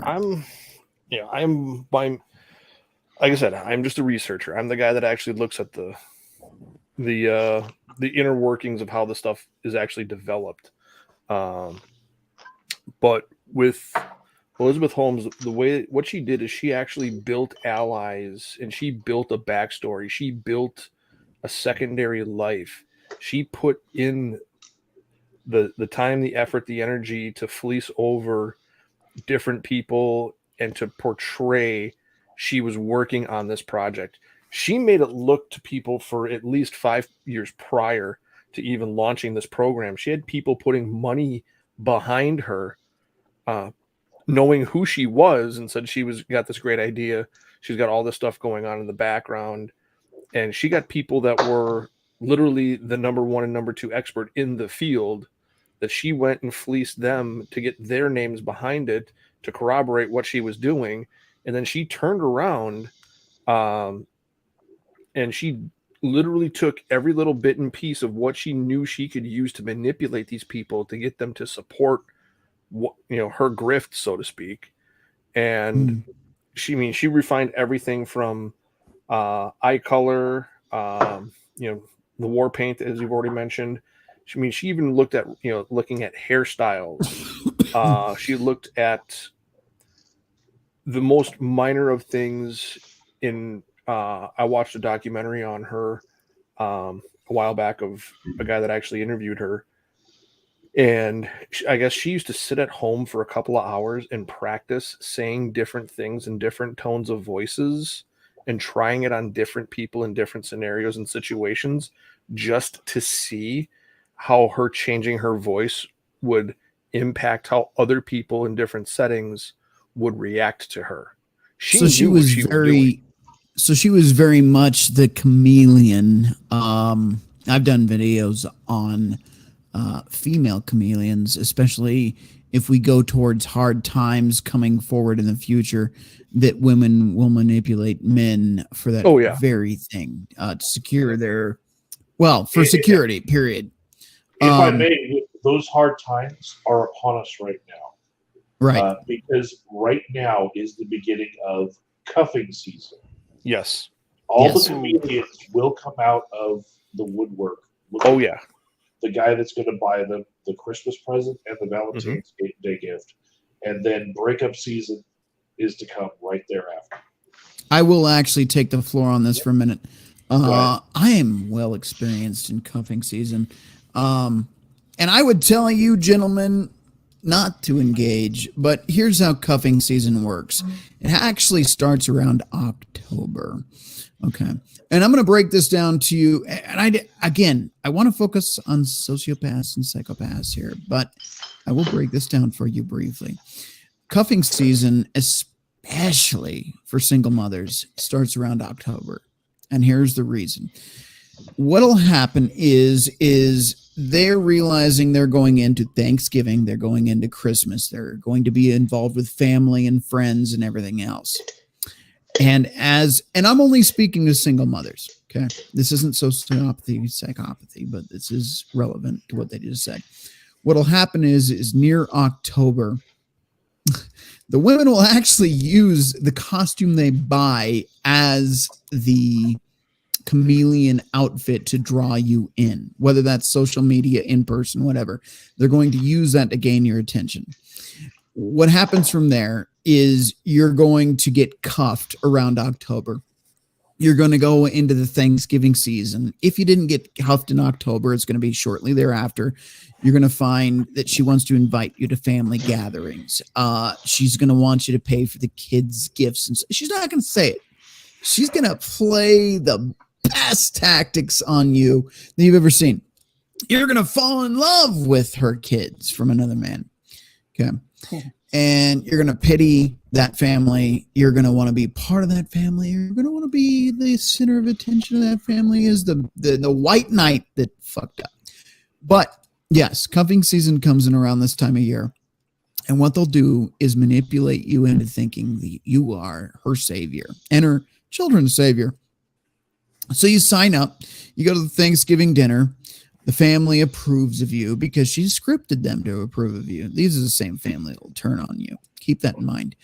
But you'll go through Christmas. You'll buy her kids all the nice new things that she couldn't afford because, quite frankly, she's a single mom, and more than likely she's living off of government assistance and child support and WIC and welfare and Section 8 and need I go on. But you're going to be the guy that comes in there thinking you can make everything better. And you'll drop a couple $100 to a couple grand on her and her kids. Okay. Now, what I want to tell you is inexperienced guys will be removed from cuffing season come summer, when hot girl summer or feral girl summer comes around. That's a new thing. I have a video on that. It is on YouTube. It'll be on Rumble later. Yes. But anyway, you will be dumped around that time. But if you are a good pay pig, she will take advantage of that for as long as she can, because you'll find her a new place. A lot of these women will not have a stable environment for her or her children. You'll be the person that finds her a place to live. You'll be the person that helps her buy the groceries, that helps pay the bills, that buys the kids all the things they want. You are essentially being leeched off of. Literally, I want you to think about just climbing into a lake, go fishing, you're in your swim trunks, and you just, out there with your fishing pole. She's the leech under the water on your legs. You got to pull off later. That shit sucks. Been there, done that, by the way. It sucks. But she's a leech in both capacities. I've been there. For those of you that are more experienced, you'll think this is the happily ever after. Oh, no. She will take advantage of you until she finds a bigger fish. And in which case, you will be removed, disposed of immediately, and you will be blindsided as to what the fuck happened. Oh, what's MGTOW? What's Red Pill? I just explained it right there. Men, wake the fuck up. Don't be the smaller fish that gets thrown out. But yes, this is cuffing season. From October until I would say March-ish is cuffing season. Desperate, lonely women will go for just about anything they can take advantage of. So even you guys that I can't ever get laid, I'm just looking for a girlfriend, watch the fuck out. Okay. I will tell you, if you're a pump and dump motherfucker, this is prime season. But if you are looking for love and she loves me, she's different, you are a dumb motherfucker. But that is not the topic for this evening. But I'll be fine. It is true. Go ahead. Yeah, I think I'll be all right. Haven't been laid in 3 years. It'll be 4 in February. Haven't gotten the time of day from any woman I've met or talked to, except for the chick that I, honestly, when I was doing my booze run, stopped over just across the street, and she needed a jump start. Yeah, Well, no then problem. Jumper Bones. There you go. Jimmy Bones, jumping bones for the holiday season. I'll jumpstart her car, but of course not. I'm not going to jumpstart her. Wrap your tool, jump that shit, Jimmy. Go back over there, jump that shit. No, because you know how certain ladies get to talk, and she's like, "Oh yeah, well, my ex-husband this, and my ex-boyfriend this and that, and they're mechanics." And as soon as her car started up, that fucking belt You've said enough. Yep, fair. Yeah, I was like, okay, here's what you need to do. We've had enough. Here's what you need to do to fix your car. I'm gonna get in my truck and I'm gonna go continue on my booze hunt for my black powder. No. You have yourself a good night, man. Yes. All right, good man. Good man. Stay away from that. Jimmy. All right. Moving on, we have What I wanted to add about cupping season is when they knowingly do it. That would they all knowingly do it. There are some that do it and don't have the intention in their mind consciously, but there are some that know exactly what day they're going to dump you. You Exactly. know? And those are the ones that I would say they approach sociopathy. Man, can I go back to something we were talking about? Now, those are nor sociopath or psychopath, correct, Agent of Doubt? It's one of the signs that I would look for, the ability to just manipulate, use someone like that. Yes. Really?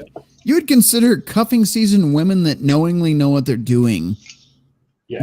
Which one would you put in that? Put them under? I can probably give you a good example. Hang on, Jimmy. It would depend on the person. I'd have to see exactly what they were doing. So they could fit under either category. Okay. Yeah. Jimmy, example, and then we got to move on. We really got to get to the weirdos. Hey, I'm a weirdo and I'm proud, damn it. We're baking all kinds of waffles and going off all kinds of in the weeds. But anyways, it's still been a good stream. We're up to 3 stacks. The chick that the ex chick that I hooked up with, that I moved into the apartment with, that I'm in currently now, I hooked up with her during the quote unquote cuffing season, which only lasted about a month. And the funny thing is,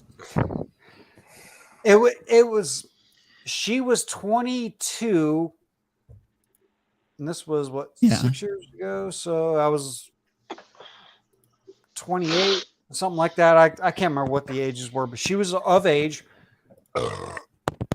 And I've told this story on Pop's channel. Good burp.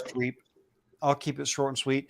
But she was like, it was like dating a teenager, but it was legally able to bang her. She was fucking stupid. She was stupid. Yep. She would do all sorts of she would go off and do her own thing and then call me up for a ride. It's like, oh, I need a ride home. It's like, you got to ride up there, bitch. Why the fuck didn't see? If I was thinking with the little head at the time, not the big head. So I was like, all right, well, I'll come pick you up and I'll do this and that for you because I love you and you're different. Mm-hmm. And then happens. God damn it. And then it finally clicked in my head, and I was like, okay, if this bitch needs to go. And then thank God she decided to yeetus herself this out of my life and haven't heard anything back from her. So winning. Based. Hey man, can I go back just a little bit? I got a question. Okay. This Holmes lady, I know she just got sentenced here recently. She got 10 years, I believe. 11 and a half. I actually just looked that up before we were talking about My that. question is, when you got a person like this, that's this, I don't know what the word for it is. Somebody that can be this nuts. Indifferent. Call it Psychotic. And now you've ripped the rug out from under. You know, she's got nowhere to go. She's being put in jail. Is that a rehabable thing? To where, you know, if they let her out again, say in the next 10 years, is she going to, you know, and I asked this, I guess, to Nate or the other guy, Agent, yeah. If is that a rehabable person? The other guy. So, you know, I'm not an expert on psychology, sociopathy, or how anyone thinks and whatnot, but I'm just going to say the way that our justice system works, it's not to rehabilitate people. It's to punish her, of course. As soon as someone goes inside with just a little bit of knowledge, and they stay there 3 to 5, 12 years, and they get out, they're a lot more smarter, and they keep doing what they're doing. Better It's criminals. not, it's not a rehabilitation center. But Agent of Doubt, let me ask you: is that a rehabable person that has done this for, how old is she? 35, 40 years old. Can she be fixed? Because that's quite a manipulative personality, if you ask me. I'm going to say the thing that will keep her from doing it again will be her past haunting her, as far as keeping her from being able to do any con in the future, because people will have the ability to look up who she is and whatnot. But as far as rehabbing that particular personality disorder, I don't have good confidence that she can be helped. Right. So, all right, let's get in the meat and potatoes, because we have. I was gonna say something, but Rhino, Jimmy. No, Jimmy. No. We will not speak further upon this bullshit. Okay. No, good points, but we have waffled again, which we're great at here. So we do. Whoever's got the creaky screen door in the haunted as fuck house, mute yourself. All right. Put some WD-40 on the hinges, man. Come on. Be courteous. Whichever one of you lives in a haunted fucking hotel. By the way, a shout out to Greg Gurilmo. This hour brought to you by my favorite bitch, Greg Gurilmo. If you're watching, I love you, man. He's not watching. Yeah, he will be later. He's busy now, but he'll be here later. Bizarre. All right, gentlemen, ladies. Jimmy, I'm gonna mute your ass in about a minute. Here's the thing: we have the Unabomber, we have John Wayne Gacy, we have John Wayne Gacy's actually been used as a figure for films, and yes, I see in the chat saying so, but he has been. I would say the Texas Chainsaw Massacre, that is a prime example of where they've used Gacy in film. But a lot of these motherfuckers, regardless, what I find interesting. So let's dive into Dahmer, for example. Yes, if you've watched the Netflix series based on that version alone of a story, if you've only ever seen him that way, if you are mouth breathing into the mic, please mute yourself as well. But Jeffrey Dahmer, for example, if you've watched his Netflix series, you will notice something very interesting. He had an abusive family. His mother was fucked off her board. And that's the portrayal. We obviously weren't in the home. The only person that knows was killed in prison. Okay. But from that story on Netflix, you could take away that she was a neglectful, overly medicated, seriously fucked up person. His father tried to step in and help him in some way relate back to society through whatever he found interest in, which unfortunately in that case was animal dissections and shit. So I believe that part to be true. We can take away from it what we want. Again, the only person that really knows lives in his head, and he's gone. But I've been exposed, and most of you watching have been exposed to fucked up shit in your life. You know, whether you had abusive parents or a fucked up childhood, whatever it might be. But you didn't go around and decide to turn people into suits when you grew up, or bury them in your subfloor, or, I don't know, make them love you so hard that you drill a hole in their head and fill it with acid. At least not me. I might be fucked up. I'm not perfect, but killing people for fun was never on my list of things to do as an adult. Make money and pay bills, maybe, but not put people in my basement, allegedly. Anyway, here's my thing. When I think about psychopath and sociopath, from my understanding, this is a very juvenile understanding, but I am very juvenile. Look at me. I've got Greg Grilmo on my desk. You know, I am not the most adult motherfucker in the chat here. But here's the thing. My understanding of psychopathy is a wolf, whereas my understanding of sociopathy is a rabid, rabies-infested dog. What I mean is psychopathy is a very controlled, very intelligent, very manipulative, well-calculated dog, wolf, that will kill and prey and stalk and do what they do, well knowing of what they're doing. Whereas a sociopath is more a dog with rabies. It's impulsive. It lacks control. It does things based on their emotion in the moment. So your average sociopath, let's look at Dahmer, for example. I am not Agent of Doubt or Crusader Knight here, and I'll ask their opinions because I'm very interested. But I would put Dahmer as a sociopath, not a psychopath. Now, the reason I say that is based on his backstory. He was part of the Poles and Holes community, confused Holes and Poles community. He was confused about his sexuality. He had a very weird upbringing. And when he started connecting with people, he had the need to feel loved. I've got to start muting guys in the background because I cannot not tell who's breathing loudly into the mic, but I'm just going to assume all of you for now. All right, there we go.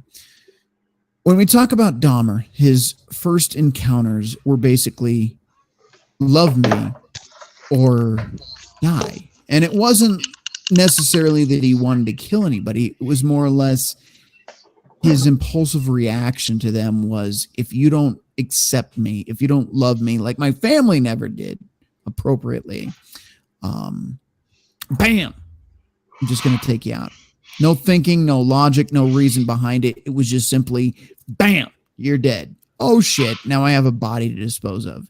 And I feel like that was who he was throughout his little escapades. I shouldn't say little. I don't mean to demean the dead, but what I'm saying is his reactions to the individuals that he killed along the way were extremely violent in some cases, beating people to death repeatedly. But again, sociopath, rabid dog, rabies. There was no control to his actions. Whereas if you look at Ted Bundy, that's psychopath to me. That was a charming individual that knew exactly what he was doing and thinking, that lured young women. Again, he had a hatred for women. This was like the actual description of incel, in my opinion. You guys can correct me if you disagree in the chat or in the stream, my guess. But Ted Bundy knew what he was doing. He was calculated. He was controlled. He had a plan. And when he disappeared somebody, he thought it out extensively. That to me is a psychopath. So Dahmer, Gacy, sociopath.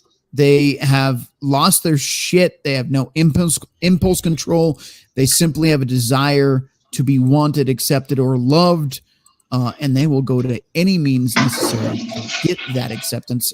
Whoever is making noise in the background, I muted you. I unmuted you. That might have been a mistake. But yeah, that's my feeling on the matter. You look at Dahmer, and that is sociopath. You look at Bundy, that is psychopath. The floor is open again. And I do want to talk about a couple stories. We have two gentlemen that have been extremely patient in the chat. But Crusader and Agent of Doubt. Okay, I got to start muting people again. Come on, guys. Basic rules of streams. Do not make background noise. Come on. All right. I don't know who, so I'm just muting you all. But Crusader Nate, Agent of Doubt, what is your theory on what I just said there? Your conclusions on those two, Ted Bundy and Jeffrey Dahmer specifically. So Ted Bundy was the like the original antisocial personality disorder psychopath. Yeah, like that, wholeheartedly. That inspired a whole bunch of research into the topic, both with just scientists and the FBI. So he's a great example. But Jeffrey Dahmer, however, his medical records are pretty much open to the public at this point. And he was never diagnosed with anything like that. Although he had the ability to do very, very horrible things. When I'm looking at Dahmer, I see that he had some undiagnosed things that like to me look obvious, but I'm looking through the TV. I'm not sitting down with him for my assessment, but I would say of all the things he wasn't called, I wouldn't say psychotic or psychopath or sociopath. I would say he had autism. Definitely, something on the autism spectrum that drove him to keep doing what he was doing, and he was not something that you could rehabilitate very easily. No. But he was given borderline personality disorder, and I saw that in that if any part of his care team while he was in custody crossed him in any way, he wouldn't work with them anymore. And so I saw that, but like a lot of his diagnoses that he was given were like catch-alls to where like I would say his team were like, this guy is so unique, there is no way to describe it. We're just going to throw general terms at it. All right. So Crusader and Agent of Doubt, you both would agree neither sociopath or psychopath? No, neither one.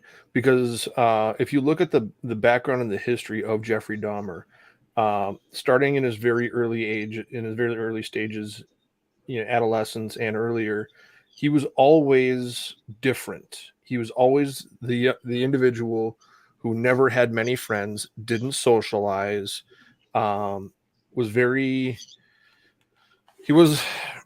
If you were to look at, let's say, somebody with somebody on the autism spectrum, they're going to have certain things that they're good at, certain skill sets, certain things. Much like the movie Rain Man, Raymond, played by Dustin Hoffman, he was able to, schedule things and do things to the nth degree. He was able to count things very quickly. He had those abilities, and if you look, and that is kind of a trope, kind of a stereotypical thing about people on the autism spectrum. But if you look at the way Dahmer was in his very early stages. He had a great attention to detail. He was able to do certain things. He wasn't very social. All of those things can easily be found with people on the autism spectrum.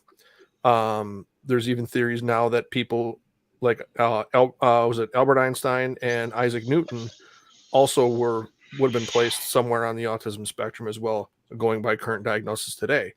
So I could see that number one. Yeah. So let me ask you this, because that actually brings me into a very interesting question. You have people that are on the spectrum, for instance, Elon Musk, that end up being very creative, very successful. Okay. This is actually where I want to go with the stream. So when we talk about autism in particular and how that affects somebody, what is the difference between, I don't know, let's just pick not even Elon Musk. What picks your average artist or streamer or public figure, maybe not famous, but somebody on the spectrum that, I'm not talking about full blown where they're incapable of interacting in society, but on the spectrum in which they're very successful in the niche that they choose. I understand autism. So for example, autism, you may succeed. Let's just pick the stream, for example, background noise. It might drive an autistic individual mad where a normal individual might just, all right, whatever, background noise. What is the difference between those individuals and somebody just goes that direction in which they have the need to control an individual, or in his case, kill someone? And okay, even more bizarre, the cannibalism. This is all I'm trying to wrap my head around, where I see autism normally as either a full-blown dysfunction, unfortunately, sadly, can fuck up somebody's entire life, or they become very artistic, very creative, very apt in science, to this cannibalistic, crazy, cocksucking motherfucker. Where's the, excuse my language, but where's the break, man? Because that's quite a divergence from the autism I'm familiar with. So I'll say that the problem is we're using the case of Dahmer. He was so unique, and we're trying to say why isn't every other case like him? Well, it's because he's the outlier, right? Like he had traits of what looked like autism or Asperger's, right? But he also had traits of psychopathy, all just an everything burger of weirdness that they had trouble labeling themselves, the care team that was working with him. And so they threw very general diagnoses on his chart. And, Ted Bundy, however, very generalizable to a lot of cases to follow. Right. And that's psychopathy, correct? Yes. Yeah. Yes. Okay. Now, my question is, I want to, and I'm, again, by no means an expert, but when you think about autism, at least, again, haunted door, mute your mic, please. But am I showing signs? When we think about autism, we think about individuals that, again, can be, let me give you an example. You're on the phone with somebody. If you're normal, for whatever that means, I think we're all something, but if you're normal, you get on the phone with somebody, their dogs are barking in the background, and it's whatever. It's an annoyance, it's stupid, but whatever, your dogs are barking, you can still carry on a conversation, right? But for somebody on the spectrum, those dogs might scramble their brain. Like, I can no longer have this conversation until those dogs stop barking. So either stop it or a call back later. That to me is on the spectrum. Not full blown necessarily, but on the spectrum.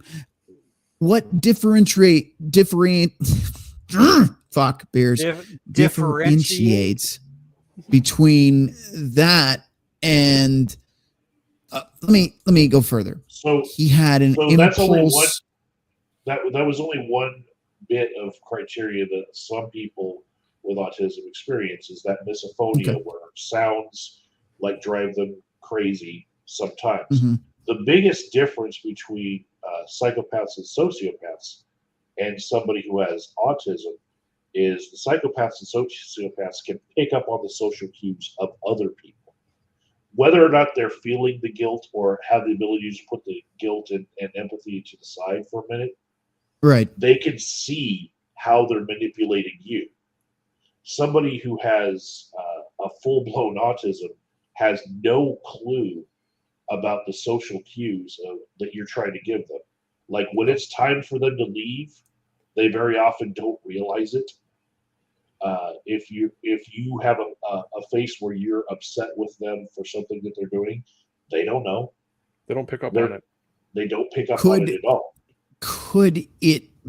This is just. I'm trying to challenge you guys both because you are the experts here. In my opinion, allegedly, could you be both autistic and either or psychopath or sociopath based on the fact that they actually do understand the emotions around others? They're able to manipulate emotions of others. Is that possible on that spectrum? It is possible, and so rare that the one case that we're going to talk about is Dahmer. Yeah, because what you're going to see, especially with Dahmer, I looked into his case many years ago, looking at his background, looking at the foundation of his behaviors and what he has done. If you look at, I believe he was 12 or 13 years old with his first close, intimate person-to-person interaction. What he did after, where he actually killed his first victim. What happened is they had the interaction. Then what happened? It was in the basement of his parents' home. He then had the rationalization and the realization of what he did. He knew his parents wouldn't condone what he did. He freaked out. He panicked. He ended that person's life. Then he panicked again. Oh my God, I need to dispose of this. I need to dispose of this. I need to remove the evidence from the house. I need to make it look like this never happened. So that started down the rabbit hole for him of the initial arousal, the interaction, the post-arousal anxiety, depression, the realization of what he did and knowing he wouldn't be accepted within his own family, which then triggered him to start to remove the evidence, so to speak. Then that actually became a pattern for Dahmer. And when he started to get away, his first couple of interactions with people, once he moved away from his family, he was able to do things at hotels, at bars, at clubs, out in parking lots, and he was able to do that and to walk away. However, he was not able to receive the same type of arousal or satisfaction or release from those interactions. So what he did is basically like most drug addicts, chasing the dragon, so to speak. Chasing the dragon, yeah. He had to go back and to recreate that risk of getting caught. Let me ask you, I know we're talking about how rare it would be to be on the spectrum and both. Would you say sociopath more than psychopath? I don't really think either one of those would fit Dahmer. Okay. I think those are, like Agent stated, those are very commonly used catch-all terms and terminology used for a lot of things that not a lot of people truly understand. And remember, when all this was going on with Dahmer, this is 20 to 30 years ago when this was all happening. And there have been leaps and bounds in understanding human behavior and psychology since Dahmer. So there's a lot we've learned. We're trying to look back at 30 years ago through the lens of today. Right. And without actually looking at, I wish I knew whatever happened to his brain, because I would love to have that go and have it studied. Just to understand how his brain was structured. So none of us are going to know the answer to this question. It's more, I really want to pick your brains tonight. Good luck. Something that interests, yeah. I mean, this just Dahmer alone, I feel like could be his own series on this channel. Again, by the way, Red Pill means we cover a lot of topics, but this interests me. When we talk about Dahmer, obviously we know he had an affection for same-sex relationships, whatever the reason for that. We don't know where that started or why it took off. But here's something to pick your brains, both of you. Agent of Doubt, I know you've had more of a normal, functional version of relationships and happily ever after. Crusader, I know you have more of the red pill. This shit is all some sort of manipulation, right? We all have our own experiences, but you guys have very differing views on this. So my question is, with Dahmer specifically, and I'm going to use the term that Pop uses, but let's just say that he was younger. When was he finally caught? Do you guys know the age specifically? I want to say he was in his mid-30s. Okay. Early to mid-30s. So the reason I ask this is because most of his crimes were committed in his 20s. And this goes back to Red Pill. There's actually a correlation here for those of you still watching. In my opinion, he was committing most of his crimes in the dick thinking years. Now, of course, his dick was going in the confused holes and poles community, but still dick thinking nonetheless. High sex drive mixed with confused emotions, impulse control problems, which is part of dick thinking, which is where that term is coined from. Basically, as you age out of high test, you end up starting thinking more logically. Sex isn't a main priority. You start focusing on logic, reason, financial responsibilities, retirement, your future, and you stop thinking about chasing pussy. In his case, dick thinking was the lust for other men, but still relevant. Do you think there's, and this is my question, do you think there's a correlation, either of you, Agent of Doubt or Crusader Nate, and we got to get into these other guys' stories, but do you think there's a correlation between dick thinking, impulse control, that high test that he may have had? By all means, he seemed a fit young individual, probably high on the testosterone. No problems there. Do you think dick thinking contributed to his actions on an extreme level that most guys, yes, they get rejected, they get angry, but this guy took it to a further level that lack of acceptance from his community drove him to this? Is that, in your opinion, an ultimate form of dick thinking?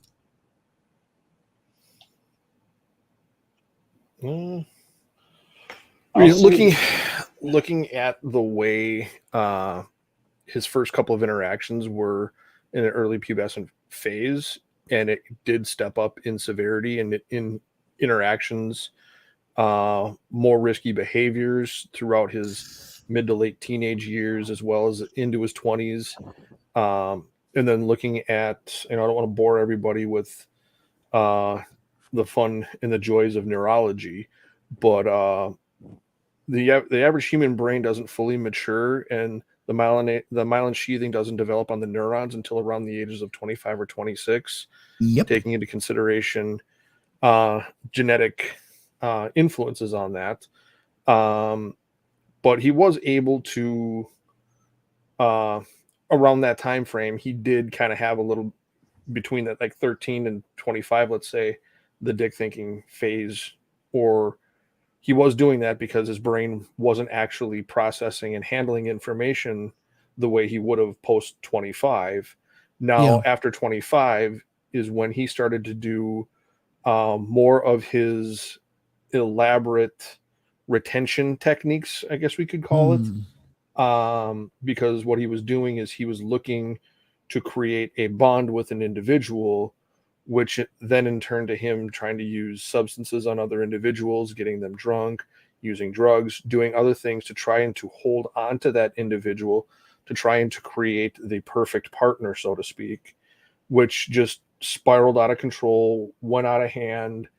And then he had a phase of missing that individual or regret of what he had done, which then led him down the road to feeling if he had consumed portions, then a portion of that individual will always be with him. And that was part of his rationalization that led to the cannibalism. That's probably more of a mental break there. The reason I ask this is I'm watching a guy. I just watched both. What is it? I can't remember their names. Jake is one of them, and Toxic something or other. They're both YouTubers. They're both pretty famous. He is a musician as well as a YouTuber. He wears makeup. He's like goth. He does the whole thing. He looks like Marilyn Manson in his videos. And then his girlfriend, ex-girlfriend, was, I mean, both sides of the story, back and forth, whatever. I'm picking from the YouTube universe for this as a stretch, maybe. But when Jake was younger, in his 20s, he had an anger problem, admittedly. He'd punch holes in walls. He was never abusive towards her, but he definitely was violent. He was angry. She was more of a hoarder personality. And I guess the gist of it, I was going to do a stream on Wednesday about both of them, but I realized both of them had like 4-hour streams. I'm like, there's no way I can break this down. But in general, he was young. He was impulsive. He was irrational. He was angry. He had definite traits of dick thinking in his 20s. He was also a rock star, and lucky for him, he was able to replace her in a week. Most men, average men, do not have that, but he did. You know, if you want to get bitches, dress up like fucking Marilyn Manson, I guess. The moral of the story. Back to the point. I see a lot of dick thinking in him. And what I mean is, and I want to take dick thinking deeper, so maybe I need to give him a more mature term than Pop does, but it's an irrational, I don't know how to explain it. When you have a relationship or something, she's mine kind of thing. Again, we're talking about the myelin sheath and the frontal cortex not being fully developed. He's very controlling, very possessive, easy to anger, easy to rage. The emotions are everywhere. Now, again, Jake didn't. Go ahead. Suggestion for, instead of using dick thinking, if you want something that's more mature sounding, say that the person's just in rut. Just like what deer and elk go through. In rut. It's in a rut. Rut? Like a buck goes, they have a rutting season? Or you exactly. I guess that makes sense. Yeah. Because I know the few times I've been in a relationship and I was in that mode, that was literally where my brain wanted to go the entire time I was within a line of sight of the person. Just a suggestion. Fair enough. I might use that. I'll have to familiarize the audience with that. But essentially, I guess where I'm going with this, because I know this is long-winded, like, what the fuck are you trying to say, Rhino? When you're a young man, a lot of young men have experienced this. It's that impulse control problem. It's like you get angry about shit that shouldn't faze you. When you're 30, you're like, why would I have ever argued about that? Why did I ever get angry about that? I'm wondering, as Jimmy looks like he's passing out backstage. Oh, he might be gone. The black powder got him. I can see the fingers going up. Black powder has him. No, I'm trying to think of a fucking word, a name for the word you're thinking of, you bastard. Well, he said in rut, so we're gonna go with that for now. No, I'm thinking of the penis something. The penis envy. No. Well, I'm trying to think of a super smart term because I'm not a super smart individual. He's drinking black powder. Yeah, so let's just stick with the term rut. And the easiest way to make it relate to people in the community is there's the rutting. If you look at any kind of like deer or anything like that, a mating season. You have the bucks will go in the rut. Same thing for men between the ages of, let's say, 15 to 30 is a general term, much like the women, on the other hand, have that 25 to 35, as Pop calls it, the baby rabies phase, where that's all they want to do. We just have it at different times in our lives. That same phase is what men deal with earlier. It's a 10-year period of time. Now, that being said, so I can wrap this up and put a pretty little bow on it.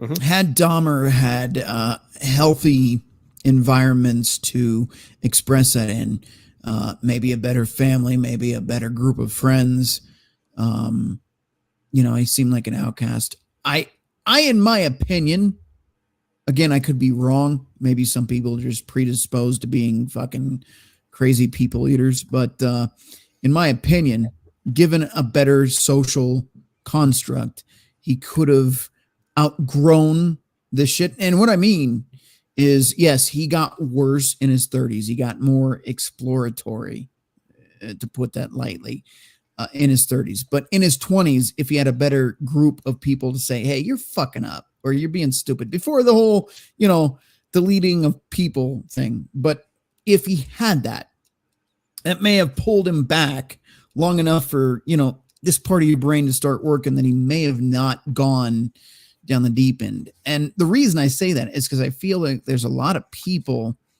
out there right now, maybe one of you watching, that is on that path that could go down Dahmer road, but maybe you had better social constructs around you in which you didn't go down that road. You know what I mean? Am I talking out my ass, or do I have a point here? I'm curious what you guys have to say.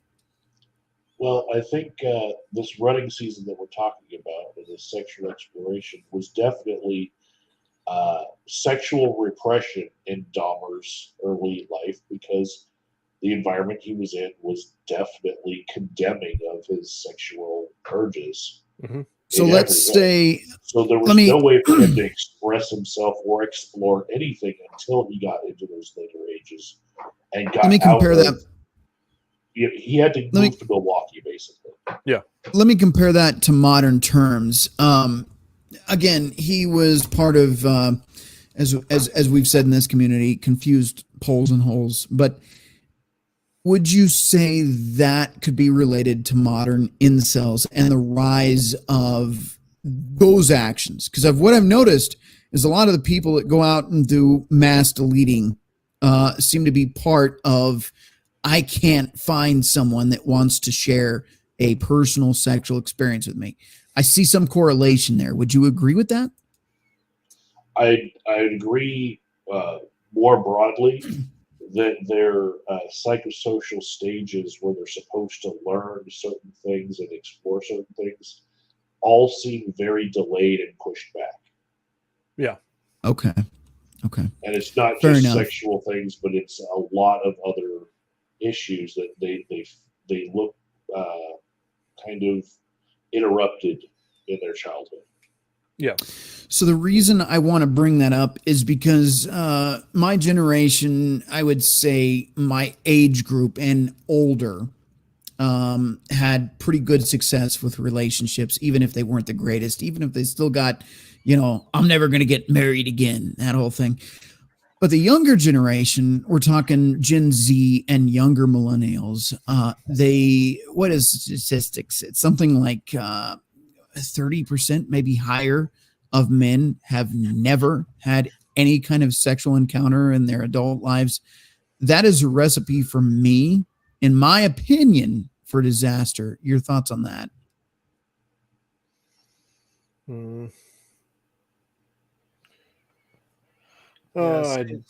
And people call me an incel. Well, the stat, I haven't looked at those stats in a while, but they sound fairly close.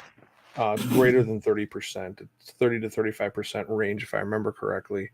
The vast majority of that has to do with a number of factors, and there are way too many things that come into play involving that. So if you want, you're not going to be able to find one specific thing. I mean, is there a correlation between these people committing atrocious acts in public places and this, yeah, there is a correlation. We don't have a way to, A plus B equals C, put up an equation on this to say, these behaviors lead to this. People have been doing it for generations. Before it was not going to church, then it was rock and roll music, then it was video games, and now it's I mean, they've been chasing this demon for a very long time, and unfortunately people don't want to know the truth of what is actually leading these changes to happen, because it's happening in every generation. They're just picking a different boogeyman to point the finger at.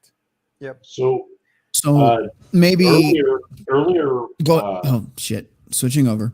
Rhino, you said that we've all had some bad things happen to us, but we didn't end up like that. Well, we have something called the ACEs score, the Adverse Childhood Events score, where you take a number of different things that we look at, and the higher your score is for these bad things that happened in your childhood, the more likely you are to turn out that way. And it is a thing, and so bad things in your childhood do affect this. Yeah. Mm-hmm. Right. And some of I the would things agree that with we that. look at are very simple. Number one, like, did you grow up in poverty? Yeah. That's definitely a factor. Where your parents split up, give you another point. Yeah. Yep. Well, as I'm gonna use a term again that Pop and Blake use, but felony factories. So if you look at single mother households and the turnout rate for children that come from those, 80% of incarcerated individuals come from single parent households. So fun fact, red pill MGTOW knowledge. Anyway, here's my thing. Every generation has something to point it to. Yes. But we have right now, and then I want to get into these stories. I promise we're getting there. Thank you guys for being patient in the background. There's just a lot to dive into here. Hurry up, you fucking bastard. Fuck you, prick. Anyway, look, in our generations, I said that intentionally, Generation Z and millennials, we have seen something that no other generation has seen. And what I mean is the rise of social media, the global sexual marketplace. Typically, prior to 2007, women would meet men in their town. They would date men in their town. They would marry and have children with, again, men in their towns or the surrounding areas. Now, you have women with a artificially inflated sense of value, sexual value, attractiveness, whatever. The modern women are no longer interested in the men in their town. What I am saying, and this is how you break society, in my opinion, when men no longer feel valued or wanted in their society, this is what leads to collapse. Now, we talk about psychopathy, sociopathy, and all of those things, but how does that tie in? In my opinion, when you have two generations now of broken men that can no longer settle down, start families, and find purpose, keep in mind, most men do find purpose in raising a family, having children, passing something down to them, having a legacy. They no longer have that. 30% plus ish. I say that because I don't have the actual data in front of me. Of those men have never even had a single sexual experience, let alone do they believe they will ever settle down or marry. Marriages, the rates are down considerably. We already know 50% of marriages end in divorce, 80% are filed by women. We already know it's a bad deal for men. Did the government create it? Absolutely. Did modern feminism create that? Absolutely. I'm not going to debate that here on this panel tonight, but I will tell you what we are seeing is, in my opinion, are we creating sociopaths and psychopaths? I cannot say, but what I can say is we're creating a bunch. Excuse me, that's taking it lightly. We are creating millions of disenfranchised men worldwide that no longer have a purpose. Society has told them, if you are not married and do not have kids and don't have the white picket fence and the house and the car and all that shit, that you are worthless to society. You already know men are seen as disposable in society. Look at any 90s, 2000s film. First one to die is usually a guy. I'm not going to get the race of the guy, but you get my point. It's always the guy. If a woman dies on screen, oh God, it's terrible. Everybody stop, cry for a minute. But when men die, it's just expected. Okay. You have 2 generations of men that are being looked over for the basketball player or the lead singer of Maroon 5, or I don't know, some politician, some celebrity out there. The average man is frustrated, I would say has pent up sexual issues. They are truly incels. They're not. I was fortunate. I was the man whore, probably one of the last ones of my generation. Been there, done that, got the trophy, and probably the mental scars from it. But I was there. I did it. These young men have never had that experience. Now, I was young, experienced it. Okay, that sucks. And now I can be here to tell you, don't do that. But then in the same thing, I'm saying most of these men are like, oh, fuck you, you fucking racial, whatever slur you want to put in there. But fuck you, I've never even had that, you son of a bitch. And these men are pissed. These men don't have anywhere to go. They're withdrawing from society. You're hearing terms like quiet quitting. They're just not interested in society. What are we creating? I can't tell you. I'm not the expert, but do I see a potential for sociopathy and psychopathy to rise exponentially? Again, we've blamed the video games. We blame music. We blame John Lennon saying something backwards on the CD. But right now, we genuinely have something we can see. Young men in this society are left out, and they're pissed off. They've got nowhere to go, and they have no way to outlet their anger. That, to me, creates a problem. Dynacide actually dropped out. That was the story I wanted to get to. Dynacide, if you want to come in another night or come back tonight, that is absolutely fine. I know this has been a long stream. Did want to get to your story, but I understand. Well, I mean, I don't have a story as per se, but I can attest / agree with what you're saying there, Rhino, because I feel like I am kind of in that mentality of thinking. You know, I'm not going to go full off on one side and just start fucking nuking people because, oh, I can't get laid and this and that. Women don't, blah, blah, blah. And no. I do feel like there is a woman out there for me that I can start a family with, that I do feel is my soulmate. Whatever people want to say to me, fucking go ahead and say it. Samp, this, that, and that. Fuck you, motherfuckers. There's someone out there for everybody. I know a lot of the MGTOW coalition and whatnot is way black-pilled. Way black-pilled. Trust me. Right. I am with you on that. But the funny thing is, I am black-pilled on a different level.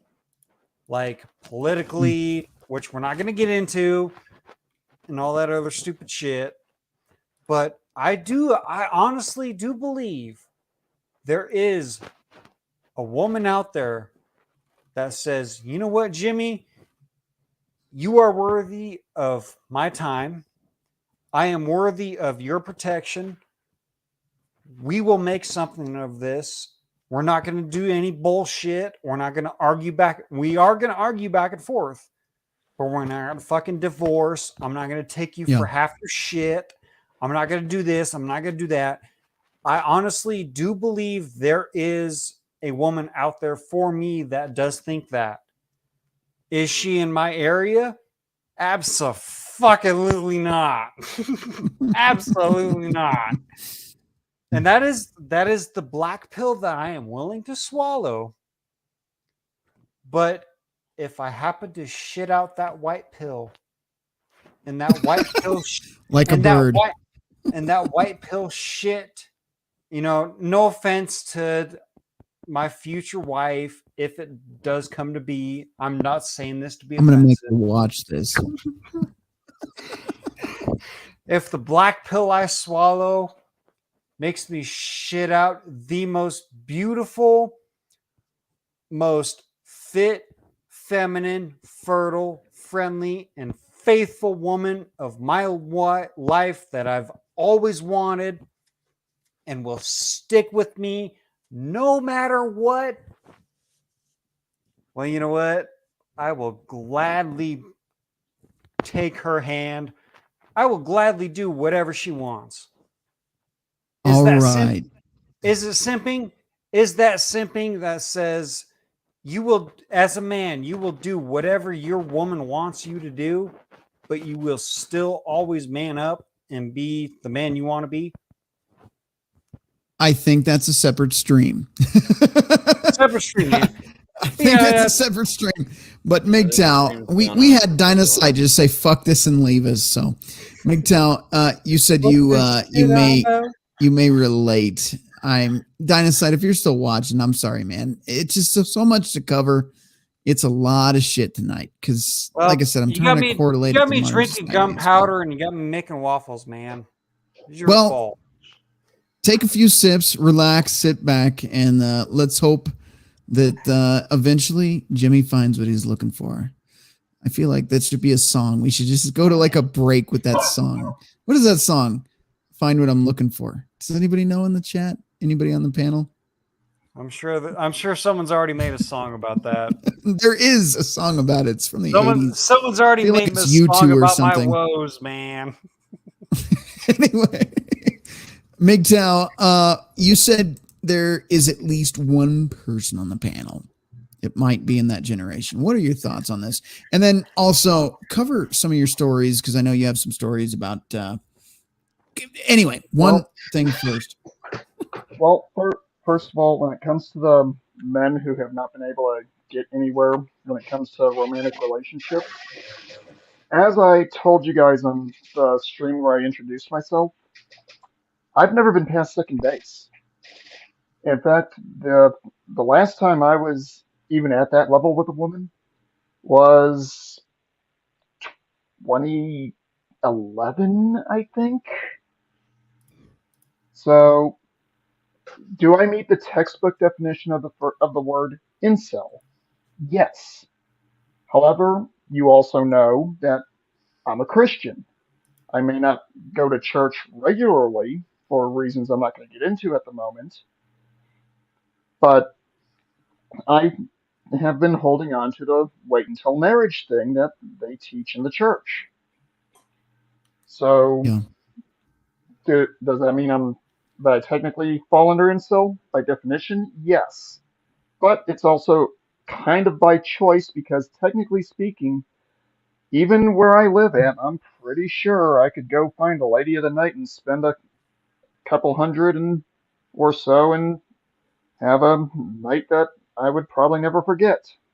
Well, I will tell you flat out, you guys, both of you guys, neither one of you would have a hard time being active on the market, especially now. And I'm not talking about hiring a prostitute. There is a way to do it. I can't say you'll get high quality candidates, but this goes back to Rollo Tomasi's spinning plates. Once you've mastered that, it's really fucking easy. You might go through 10, 20, 30 that say no, but you'll get the 5 that say yes. And it's definitely doable. But again, that's something that if I were to teach you, I'd say start in your 20s, spin plates from the get-go. Once you're older, you're like, the spin and plate things is a waste of my time. If you had the time, I'm 32, man. You're still young enough. You can still spin plates. I'm 32. I'm to the point where it says I'm gonna sit down. I'm gonna have a chat with you. If your sheath ain't worthy of my pork sword, sorry, I'm walking. Well, if you're a bar floozy, if you're the rooster roller coaster kind of woman, so as not to go into the weeds and make too many waffles. We're gonna keep moving on. I'm just saying I'm not gonna write a check against it, and I sure as hell I'm not gonna take a small cash loan out of it. First of all, I want to point this out. I was correct in my thinking. Still haven't found what I'm looking for by U2. So that's Jimmy's theme song right now, in my opinion. But that's not a jab on you, man. Just that song came to mind as you were talking. I heard that playing in my head in the background. But we have two very quiet guests tonight, and I would like them to speak up. Kanye and prying cheeks with a dick bar. Jesus Christ, Jackal. Gentlemen, what are your thoughts this evening on this wonderful conversation? What are we talking about? Put this motherfucker to sleep. I lost track at this point. All the right. waffles were like, you were like, was it Psychopaths, Sociopaths, or Jimmy's love story that threw you off? Oh, I don't know. I've lost track, to be honest. It was definitely my love story. Don't lie there. Don't lie. Don't you lie to us. It was the Jews, really. That's what it all goes back to. That's what it all goes back to. Holy fuck. Didn't we just have a troll war because of this terminology? What are you doing there? What's wrong with saying Jews? Nothing. Is there a problem? Nothing, but we need to be careful on the ground we tread on when we say Susan Tube. Holy shit. I do have. So I do have. Good. I was going to say I do have a couple of potential psychopath/sociopath stories from my time on active duty. All right, gentlemen, light your campfires and get your marshmallows ready. We're going to let him have the floor. Okay. I'm going to be very careful not to say any names, and I'm just going to give years, because there's a possibility that somebody might hear this, know who I'm talking about, and I don't want to get hemmed up for relaying stories that in at least one case is almost 20 years old. Yep, So, no names. Now, the first one I'm going to mention, I will say this much: it comes from near the end of my time stationed overseas. I have a deployment story as well, so I do have to specify stationed overseas. In the early 2000s, there was a massive earthquake that the higher headquarters I was attached to was sending personnel to assist with recovery of. Now, this particular individual that I'm about to mention, I want to say he falls into the sociopath category, but to my knowledge, he didn't cost anyone their meat suit over it. He was just so arrogant and narcissistic that he wasted resources. We had a battalion commander who was so short that he legitimately needed a box to address the entire formation. I don't know if any of you have ever seen these parade ground Humvees that have the platform welded to the back where an officer can climb into it and ride down, so that way he can basically do a pre-version of what's called pass and review, where he can view the troops before they start marching past the reviewing stand. This particular commander had one of these vehicles that he took with him everywhere, and he insisted that the Navy dedicate transport capacity that should have been used for medical equipment and supplies to transport his pass and review Humvee to said earthquake zone, because he wanted to make sure that his troops could see him during formations that he would have in the area. Now, to the experts on the panel, would you say that that classifies as either a sociopathy or psychopathy, or is that just straight up narcissism type story?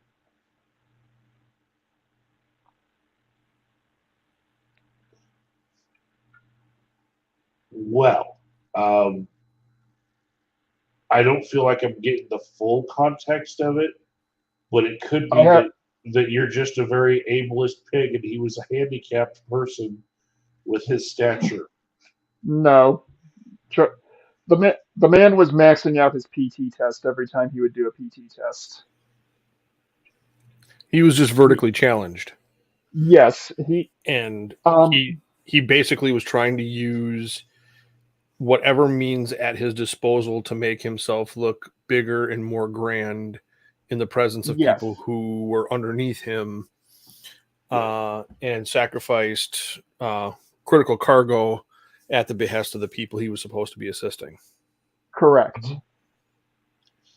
There are, just like the word psychopathy, there are terms that are used in the general public that we don't use clinically, but this sounds like one of those. It's short man syndrome. Napoleon complex? Napoleon complex, yeah. No, this man was a textbook definition of that one. Yeah. Yeah. Look up Napoleon and find his picture. That's what it sounds like to me. And that's, I mean, being able to pinpoint exactly without knowing, I mean, all we can do is speculate. But a lot of the popular culture terminology, I mean, these are kind of the hot terms in, society and culture now, is being able to kind of armchair quarterback and kind of categorize people by behaviors and things that they do either A, regularly, or B, in specific situations and scenarios.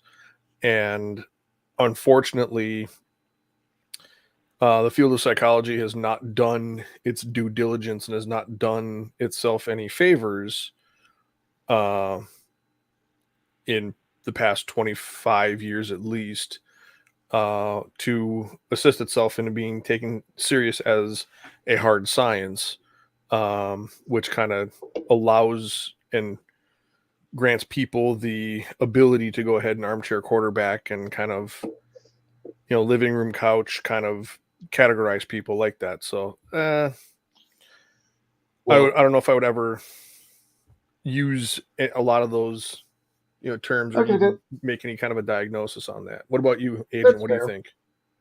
I don't like using it, but also I feel still absent some of the context, because perhaps this man had a good grasp of the psychology of his soldiers and knew that gear was nowhere near as important as them being able to see a visible leader take charge. Yeah. And that would lead them to victory better than all of that gear that he eschewed. Mm-hmm. I can see that. But I mean, once again, I've seen a lot of people like that. I used to work for a defense contractor. I've encountered a lot of people like that. And I don't know if they would even fall into one of those categories. I would say more than likely, like you mentioned before, there are multiple categories and multiple scenarios and situations where people will do specific things and exhibit specific behaviors, whether it be a stressful or joyful, whatever kind of scenario and situation. So depending on what this guy either A was doing, B was told to do, or C was instructed to follow orders and directions from someone above him, we don't know. So we can't really make a conclusion on that. Okay. The second story on this isn't one of the leaders in my unit. I could give you some horror stories about unit leadership that I dealt with that, honestly, if Pop were listening to this, his butthole would pucker on how bad some of these leaders were. This was a fellow soldier that I deployed to Iraq with. Again, I'm not going to use this guy's name, But in this case, it's more because of the fact that I know for a fact he had criminal charges brought against him after an event post-deployment. Mhm. This individual, he would engage in incredibly risky behaviors. Huffing, other harder drug use. It was thought that somehow he managed to get a hold of a legitimate Middle Eastern hookah and got it into the barracks. No one could ever verify that, nor did we ever try to verify that because nothing would be done because this particular individual was frequently protected.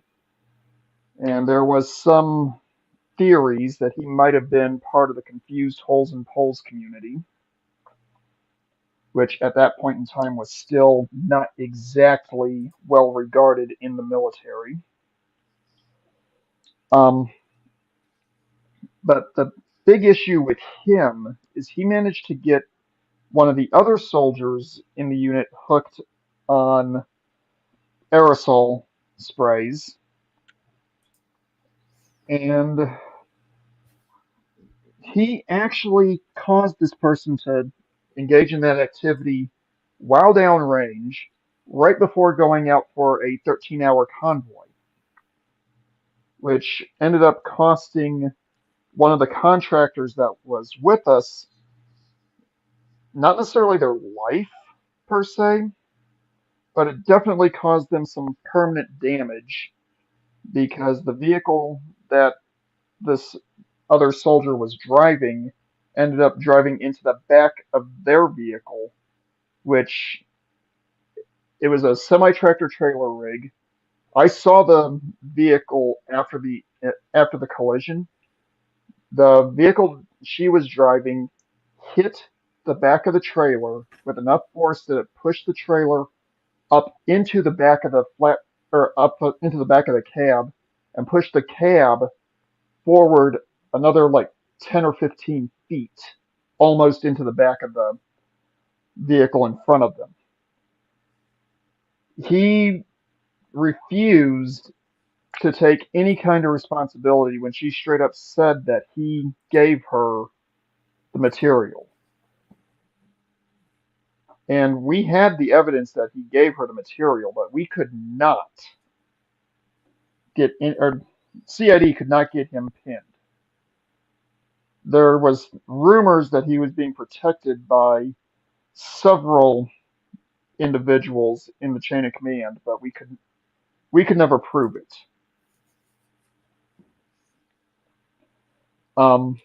After the deployment, he and this young lady were in the barracks and found having OD'd or near OD'd on something. They were being transported to a hospital, and the vehicle she was in was hit by another vehicle, and she's now paralyzed from, I want to say, the shoulders down, due primarily to things that this guy started her doing.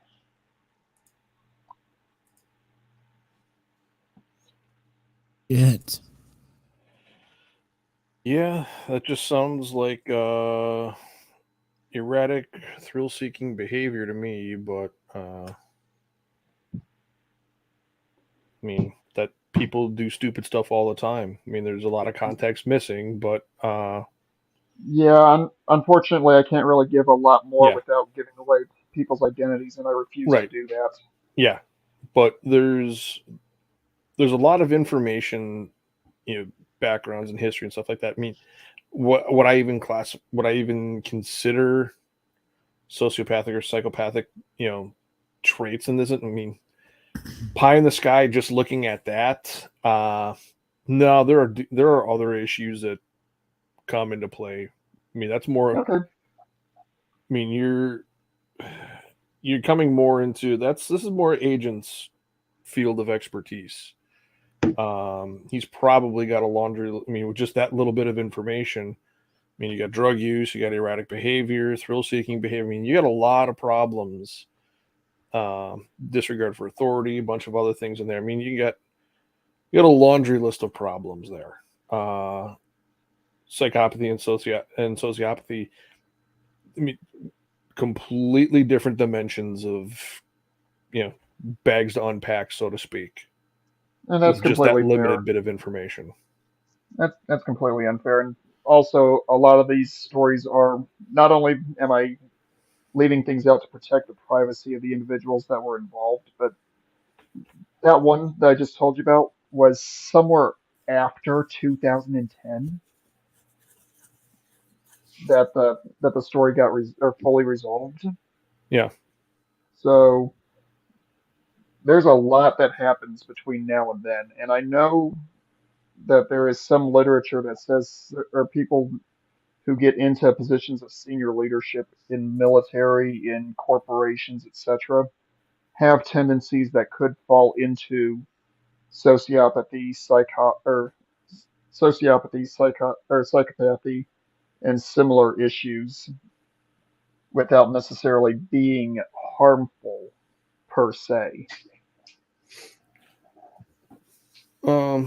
Well, people who fall into the category of what modern society would refer to as a psychopath, those people are actually very beneficial and very helpful in human nature and allowing the human species to propagate and expand. With that being said, a lot of your people who are your risk takers, who are the people who don't have to rely on a group, don't depend on a group for emotional validation, those are your wanderers, those are your seekers, those are the people who go out. Those are the people that brave the new worlds, the unfound lands. Those are the people who are willing and volunteering to, let's say, go on a space journey to another planet and are mentally strong enough to be able to sustain prolonged periods of solitude. Those are the people who are capable of doing that because of the way their brains are built. So can they be a detriment to society? Yes. Can they also be beneficial to society? Yes. It's all a matter of context and how they're using their abilities. Exactly. Yeah. So I would say that I would be part of the latter than the former. I'm not trying to be a detriment on society. I have, somewhat gone my own way and whatnot. But I've also paid attention to what's going on in the world and given my opinion on it. Well, to be fair, Jimmy, we are not profiling you tonight. Maybe another night. But Agent of Doubt, I don't want to keep you up past your bedtime, and looks like you're just slowly falling further and further into that couch there. Just trying to answer messages from some of the people in the chat. Fair enough. I'll say that some of the most elite groups of soldiers probably have a lot of the traits of psychopathy, and they are very beneficial to the country that has them, because you really have to be able to dehumanize the enemy in order to kill that many people and not yourself have a lot of trauma from it. You want people who are able to, do those acts and not come back just completely destroyed with guilt. Yep. And some people, when they come back, they end up being destroyed with guilt. We see a lot of that. But those that are in the elite forces, you'd hope that they had more traits where they could just not have that guilt for everything that they did. Okay. So on that note, as a nightcap, because we're going on 3 hours. I'm trying not to marathon these anymore. In general, I defer to the experts in the panel, Crusader and Agent of Doubt again. What percentage, and I know these are two different percentages, but of psychopaths and sociopaths, what percentage of those people exist in our society around us on a daily basis? Because I know it's probably a lot higher than people expect, but I could be wrong. Do you want what the quote unquote textbook definition of the American Psychiatric Association claims, or which answer would you like? I'm going to go with yes. Well, according to the American Psychiatric Association, and at least for the past 10 to 15 years, they claim only 1% of the world's population is a psychopath or has psychopathic tendencies. That's their definition. What was the percentage again? 1%. That low. So what's 8 billion% of, or what's 1% of 8 billion? Don't look at me. Don't look at me either, man. I'm drinking, man. Right. I'm just saying. So as far as like the absolute scary psychopath, you know, the scarier, the more rare.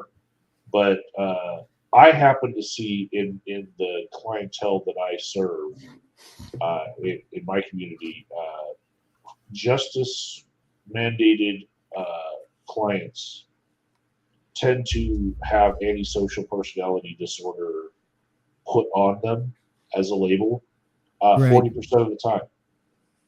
A full 40% of my clients have had that label put on them.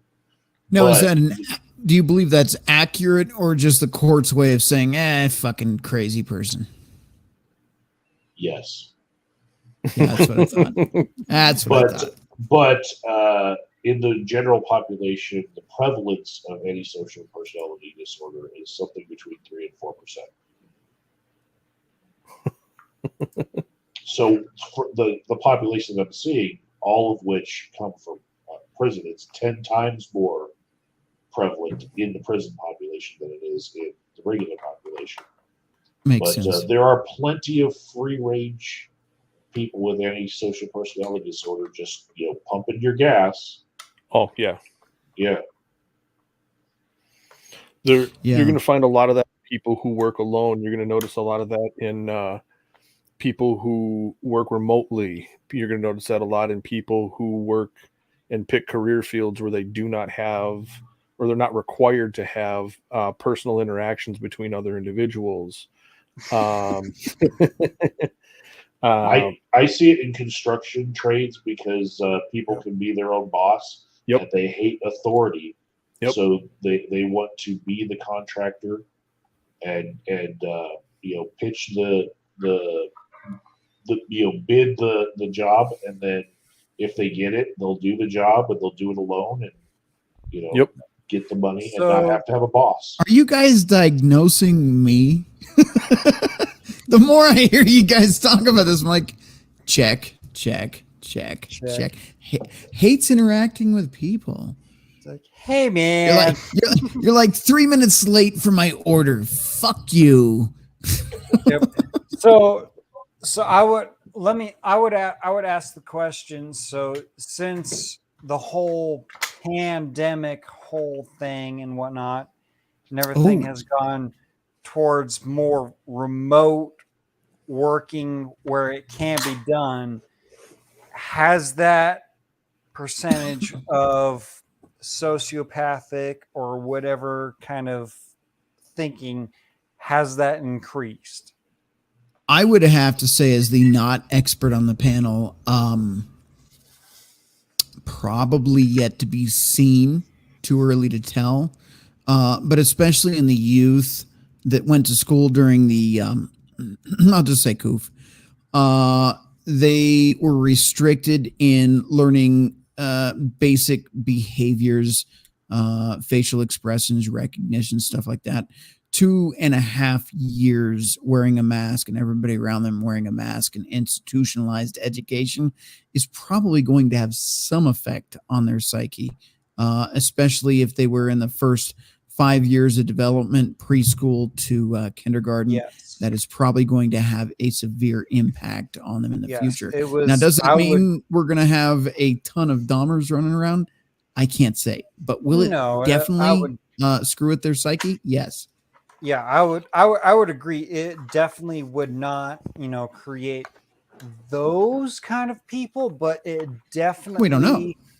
We don't know. We've never done this stupid experiment on people before. Well, according to certain research things that may have come out, it says that yes, limiting social what the fuck am I where's interactions too much black powder. Interaction. Not enough gunpowder, but yes, not enough social interaction within the younger age group, because they focus on facial recognition, because there's been a paper mask or plastic mask that may or may not have done good, that has covered up most of what they need to learn. Yeah. I mean, it has done severe detrimental effects. Well, as I said, we don't know yet. But I don't know if I would say severe, because a research study I was involved in a number of years ago, we were looking at infant brain scans and looking at how and when and how early and how infant brains were actually able to recognize and correspond and react to people. And that was as young as 5 to 6 months old.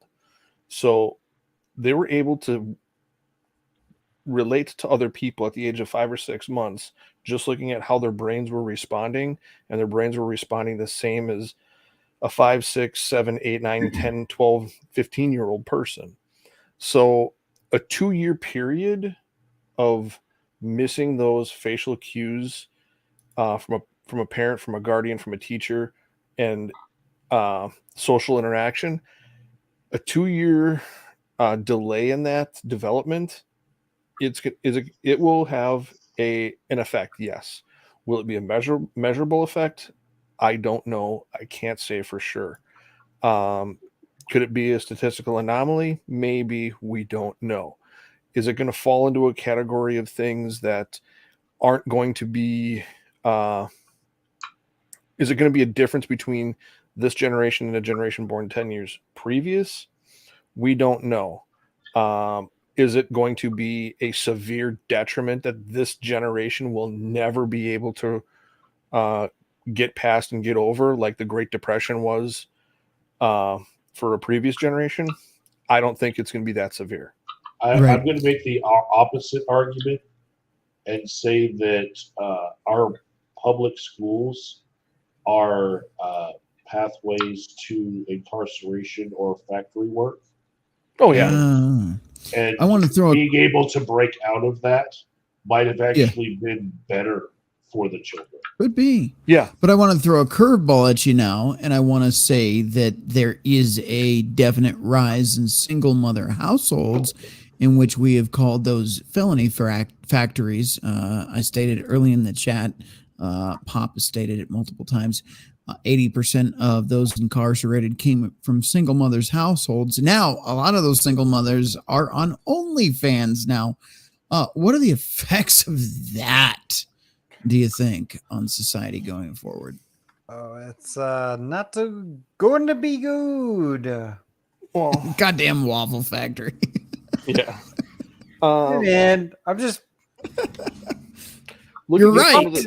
I think looking at some of the data with put me up in order. I got to make the order for you, Rhino. Yeah. If you look at the divorce rates, women between 1970 and now, over the past 50 years, women have held more advanced degrees now than they have in the previous 50. With that being said, with the increased number of advanced degrees, or the more likely, if a woman has an advanced degree, that increases her chances of getting a divorce. So if she has a master's or a PhD, that 80% jumps up to close to 90 or above. So there is a lot of information there that needs to be unpacked and needs to be socially studied.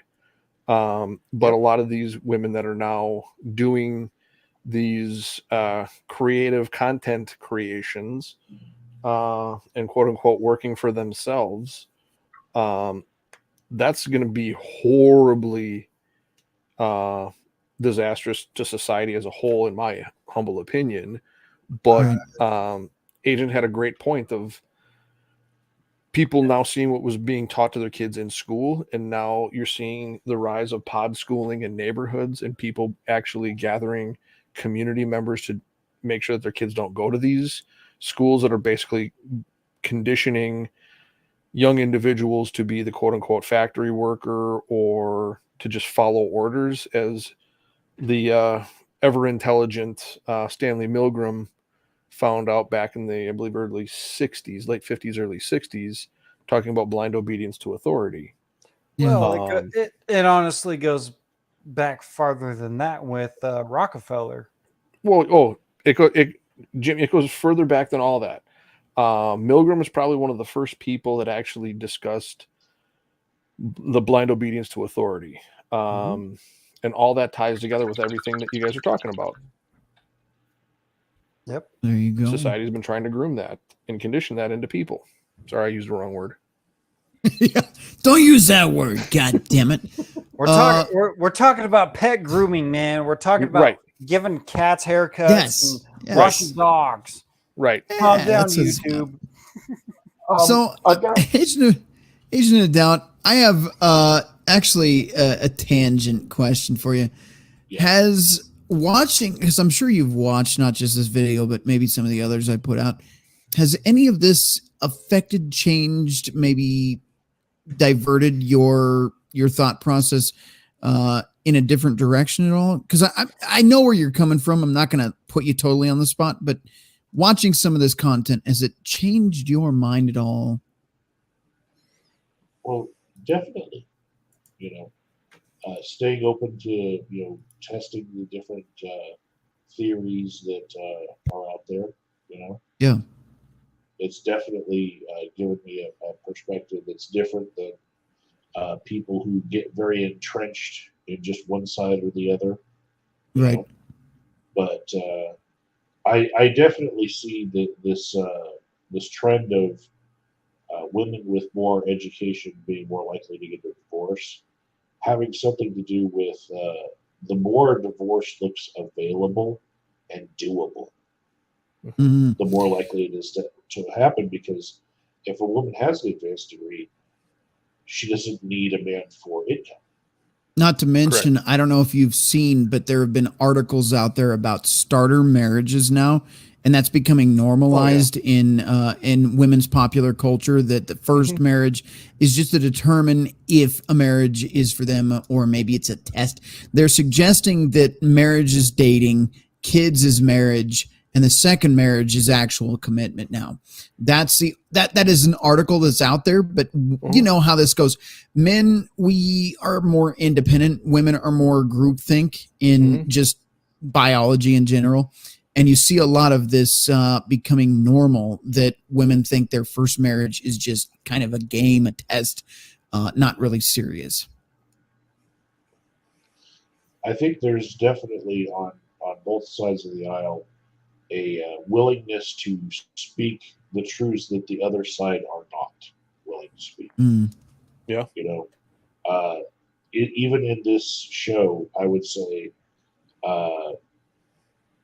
there were things that I might have brought up that nobody else would have. Yeah. Touché. And if we took you guys to other shows, you'd be willing to say things that they aren't willing to say. Yeah. I'll say the strangest thought that I've had in this show was, having watched Kanye West on Tim Pool and on Alex Jones, I thought Alex Jones did a better job, because he was just willing to say, you know what, actually, I'm not down with saying bad things about Jews like this. He was just basically saying, like, look, everybody, this is craziness, And I felt respect for him in that moment that he was willing to go against everybody who maybe was on Kanye's side there. You know, I'm going to put it out there and said, I don't believe this. Whereas Tim Pool was like, no, keep talking. Yeah. I'm gonna tell you my thoughts on that briefly, and we're gonna wrap up the show tonight. I think we've covered this pretty. I mean, we could go a lot further into this. This could be a series, but the difference between Alex Jones and Tim Pool, in my opinion, for one, Alex has been doing this for a long fucking time, and I think his fucks to give is just about at zero right now. He's been very public. He's been in very public lawsuits. Whereas Tim Pool is this up and coming, I think he's actually my age. He's still getting his roots into what he is. Plus he has, what is it? Adam Kringler. I can't remember his name, but you've got Adam coming after him. You've got the community reacting to him. People are saying he's very controlling and it's a toxic work environment and everything. And I know whether or not Tim has narcissistic traits, which quite frankly, I think he does. He has the need to control the room more than anything. But that aside, I think Tim is paying attention to these people. I think he is listening to it when he's not admitting to it.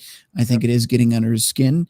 And when he had Kanye come on, or Ye, whatever the fuck you want to call him, I think he was more cautious than somebody as seasoned as Alex would have been. He didn't want to offend anybody. He wanted to stay classically fence sitting, whereas Alex is just like, fuck it, just talk. I don't agree with certain things, but just say what you need to say. Whereas Tim's like, I got to control the narrative. I can't say anything offensive. I can't go outside of the realm of what I believe in. Go ahead and finish your. Go ahead. No, that was it. Rhino. That was it. Okay, so I want to go off. Well, bake a small batch of waffles here. Keep it short, very short. Okay, so we all know Tim said that he doesn't do sponsored points and whatnot, and doesn't do sponsored videos or anything like that. So Tim, I think like a week or two back, went to like established titles. You know, you buy this thing, which is a scam, by the way. Which is a scam. And I was like, okay, so I was like, I seen this video and I was like, because I watch Tim Pool regularly. I watch it all the time, you know, just to catch up on the bullshit. Which yes, Jimmy, very short waffle stack, very short. Yeah. Don't lose it, man. What was the point? Anyways, basically, Tim was going off on the established entitlements. We all know is a scam, which kind of makes me bring up the question: do I really trust him, or is he in it for the money? I'll still listen to him. I'll still listen to him and his opinions because I kind of respect him. It's briefly, it's a differing opinion to the mainstream media, so I'll give him the benefit of the doubt. First of all, I think Tim came to viewers and money way too quick before he had the struggle of doing what most of us do. Secondly, I don't think he's defined who he is yet, which is why he sits on the fence. He cannot make a decision, plain and simple. And I think there's safety in that, but I also think there's vulnerability in that because, like I said, with Alex, you get what you get. If you don't like it, the frogs are turning, or the water's turning the frogs gay. You know, you know what you're going to get with Alex. But with Tim, it's like, I don't want to say anything that hurts anybody's feelings. He'll get there, but he's going to have to go through the mud before he does. We have Polska in the chat, so I'm going to give him the The basic outro, we'll have final thoughts, and then we'll close it tonight. Polska, how are you doing this evening? You know what? Actually, Rhino, I just kind of wanted to pop in. I've kind of been in and out because everybody's doing fucking streams too. Hamster's gone live twice and stuff. The Bacon's live too. But I wanted to ask you. You were on with the Lord of the Trolls earlier before the stream. I did in fact pregame. Yes. Did you bury the hatchet and smoke some peace pipes with them? I don't know what the fuck I did, but it was a good time. So I can tell you that. Well, you know what? We didn't have to defend the chat tonight, so I think you did. I think you did do whatever you set out to intended to do. So good job on that. The moderators, Polska Bob is a moderator, so is Riggs. A lot of the other guys here, Crusader, Jimmy. It was either me just dealing with it and talking to these guys and being level-headed and having a good time, or it was the mods just banning every cocksucker in the village. I don't know, but we did kind of ban a lot of them, and we had to do what we had to do. That's what we don't get paid to do. We're behind the scenes and do this kind of stuff, but it's all a lot of fun anyways. And I got nothing against those guys, really. Yeah, I think they just want to have fun, fuck around. Am I into trolling myself? Not really. But if they're having fun, then fuck it, right? We all like a wholesome trollsome here and there. You guys troll me constantly, for fuck's sake. So. It's a good thing you don't bring up the chats every time. I just troll you the entire time. That's basically it. All right, That's why I like coming to your channel. Hell yeah. Well, I appreciate it. And thank you for doing all the hard work in the background. It means a lot, for sure. Thanks, Rhino. All right. Guys, you guys all have a good night. All right. Thank you. You too, man. All right. We did not have like the expert psychological. You guys were awesome. I don't know what the fuck I was doing, but we didn't have like the most epic, awesome deep dive in every serial killer ever. But that's like fucking weeks and weeks of streams. But I think we covered at least some interesting topics tonight. I hope you and the audience enjoyed it.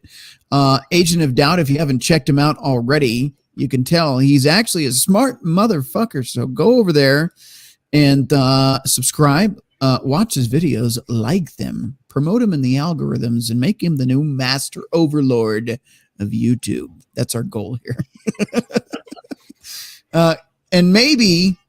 Crusader will have a channel here. I don't know. He's hinted at it, but I don't know. If he does, I'd love to see where that goes. But he's going to outpace us all with his fucking 30-pound brain. So hey, remember, it's only in a 2-pound sack, though. 10-pound brain in a 2-pound sack. Yeah. Jimmy needs to make a channel called Jimmy's Waffle World. For sure. Well, we need one of those. Where I get drunk enough where I just fucking mumble on and buck about bullshit. Yeah, I'll make a channel totally about that. Excellent. We need that.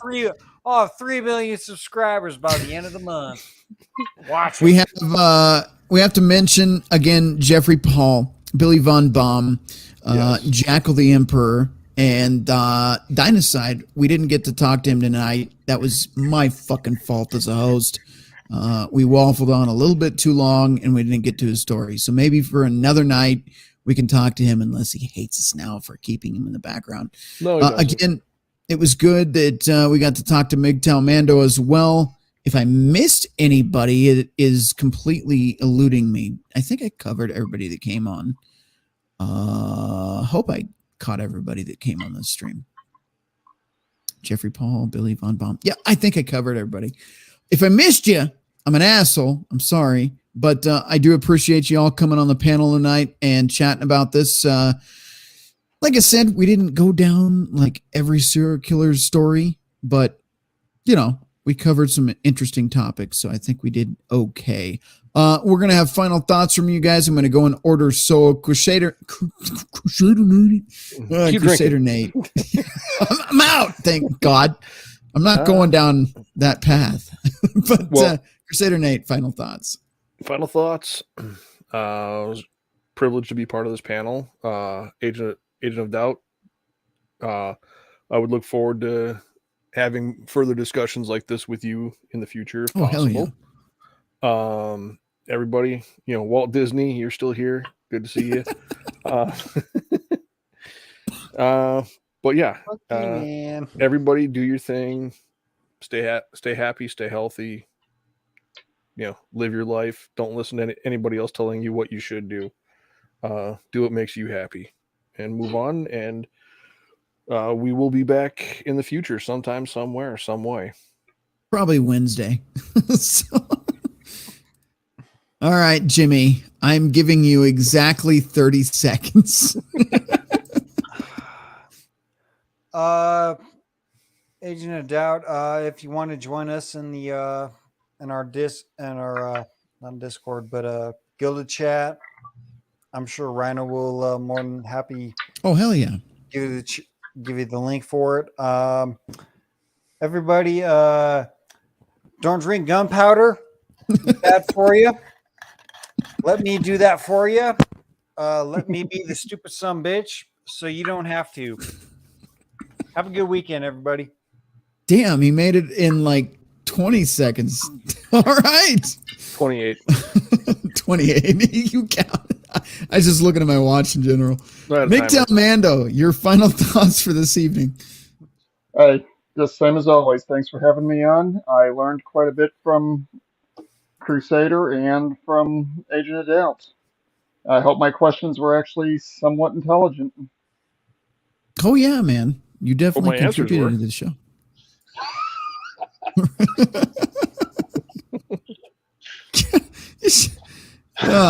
MGTOW, you did fine. Your agent laughing at a Crusader here. All right. And finally, your final thoughts, you dirty son of a bitch. Thanks everybody for the nice chat, and I just want to say the responsible disclaimer that people with mental illness are actually more likely to be the victims of violence than the perpetrators. And you can look up the studies on that on Google if you want, but I just want to put it out there. They're more afraid of you than you are them. Yeah, very true.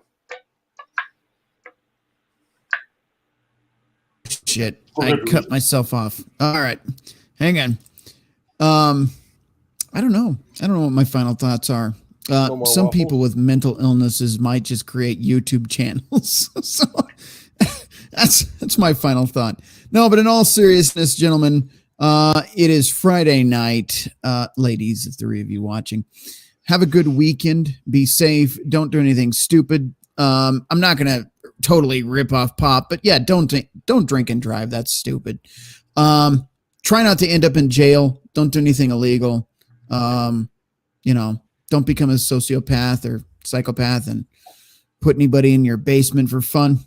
It's not a good time. If you're thinking about it, maybe call somebody for some help.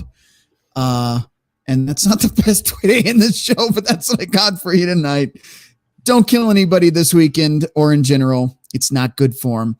All right. I hope you all enjoyed the show. I know it wasn't perfect, but it was actually pretty good. I enjoyed it. I hope I enjoyed it. I'm the goddamn host. Anyway, y'all have a great night. Hopefully we can talk to Agent of Doubt, Crusader Nate, Waffle Jim, and MGTOW Mando in the future, as long as our other guests, as well as our other guests. Jesus Christ, alcohol. Anyway, I hope you guys have a good night. I'm going to take these guys out one by one here, and I will take myself out of the stream. And we will do the outro, brought to you by Billy Von Baum. The last song that plays tonight is by Nefex. You can find them on YouTube as well. They are copyright free in case you want to use their awesome jams for your YouTube videos in the future. Anyway, guys, again, have a good night. Be safe, and don't do anything I would do in my 20s.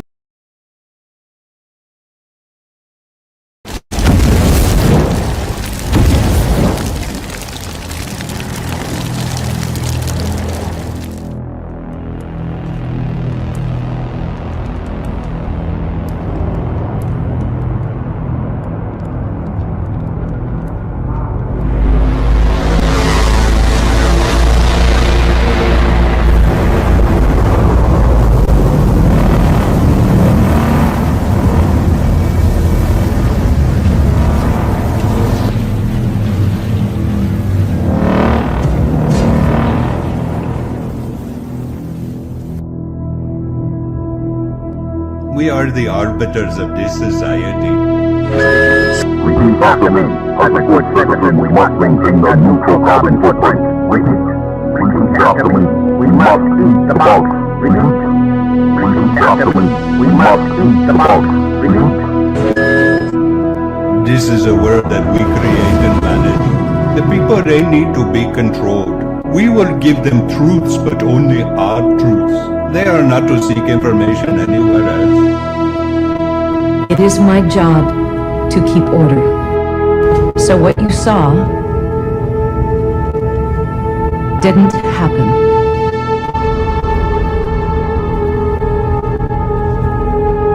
Erase everything.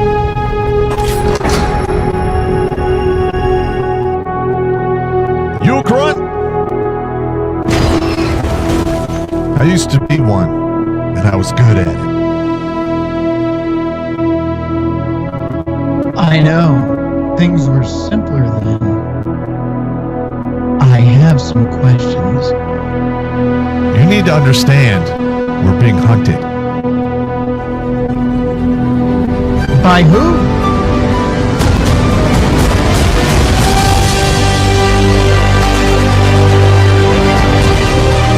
Bring him to me.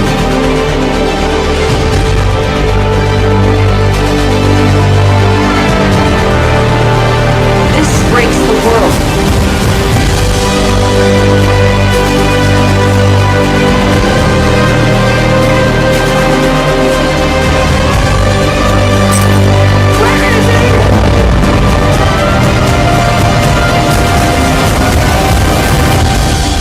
Your story isn't over yet. There's still a page left.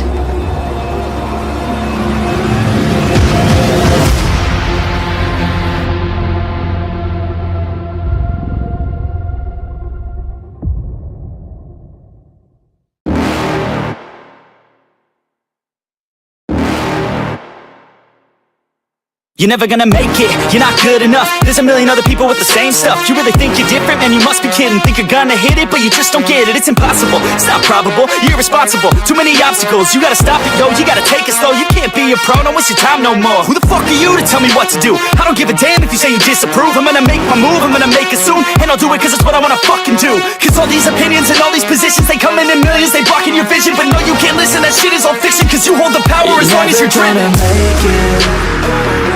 There's no way that you make it. And maybe you could fake it, but you're never gonna make it.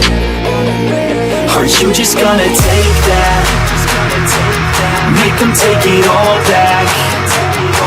Don't tell me you believe that. Aren't you just gonna take that? Or will you fucking fight back?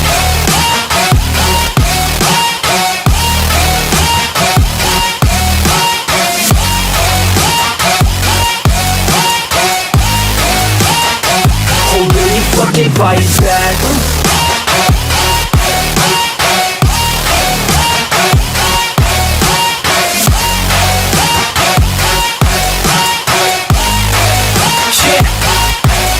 You ain't gonna make it, you ain't never ever gonna break it. You can never beat them and they're better than you face it. Thinking that they give a damn, you're not thinking straight, kid. No, they don't give a damn, you got what I'm saying? I'm not fucking playing, I'll give it to you straight, man. There's too many others and you're not that great, man. Stop what you're saying, stop what you're making. Everybody here knows that you just faking. Nah, I don't wanna hear it anymore, I don't wanna hear it anymore. All these fucking thoughts, they are not what I need anymore. I'm about to shut the motherfucking door on all you poor ass haters with your heads in the clouds, talking out loud so proud. You better shut your goddamn mouth before I do more speak out. It's about to head south. You're never gonna make it. There's no way that you make it. And maybe you could fake it, but you're never gonna make it. Aren't you just gonna take that? Make them take it all back. Don't tell me you believe that. Aren't you just gonna take that?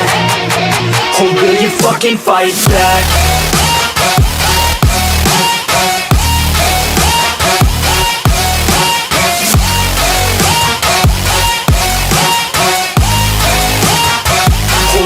Fucking fight back.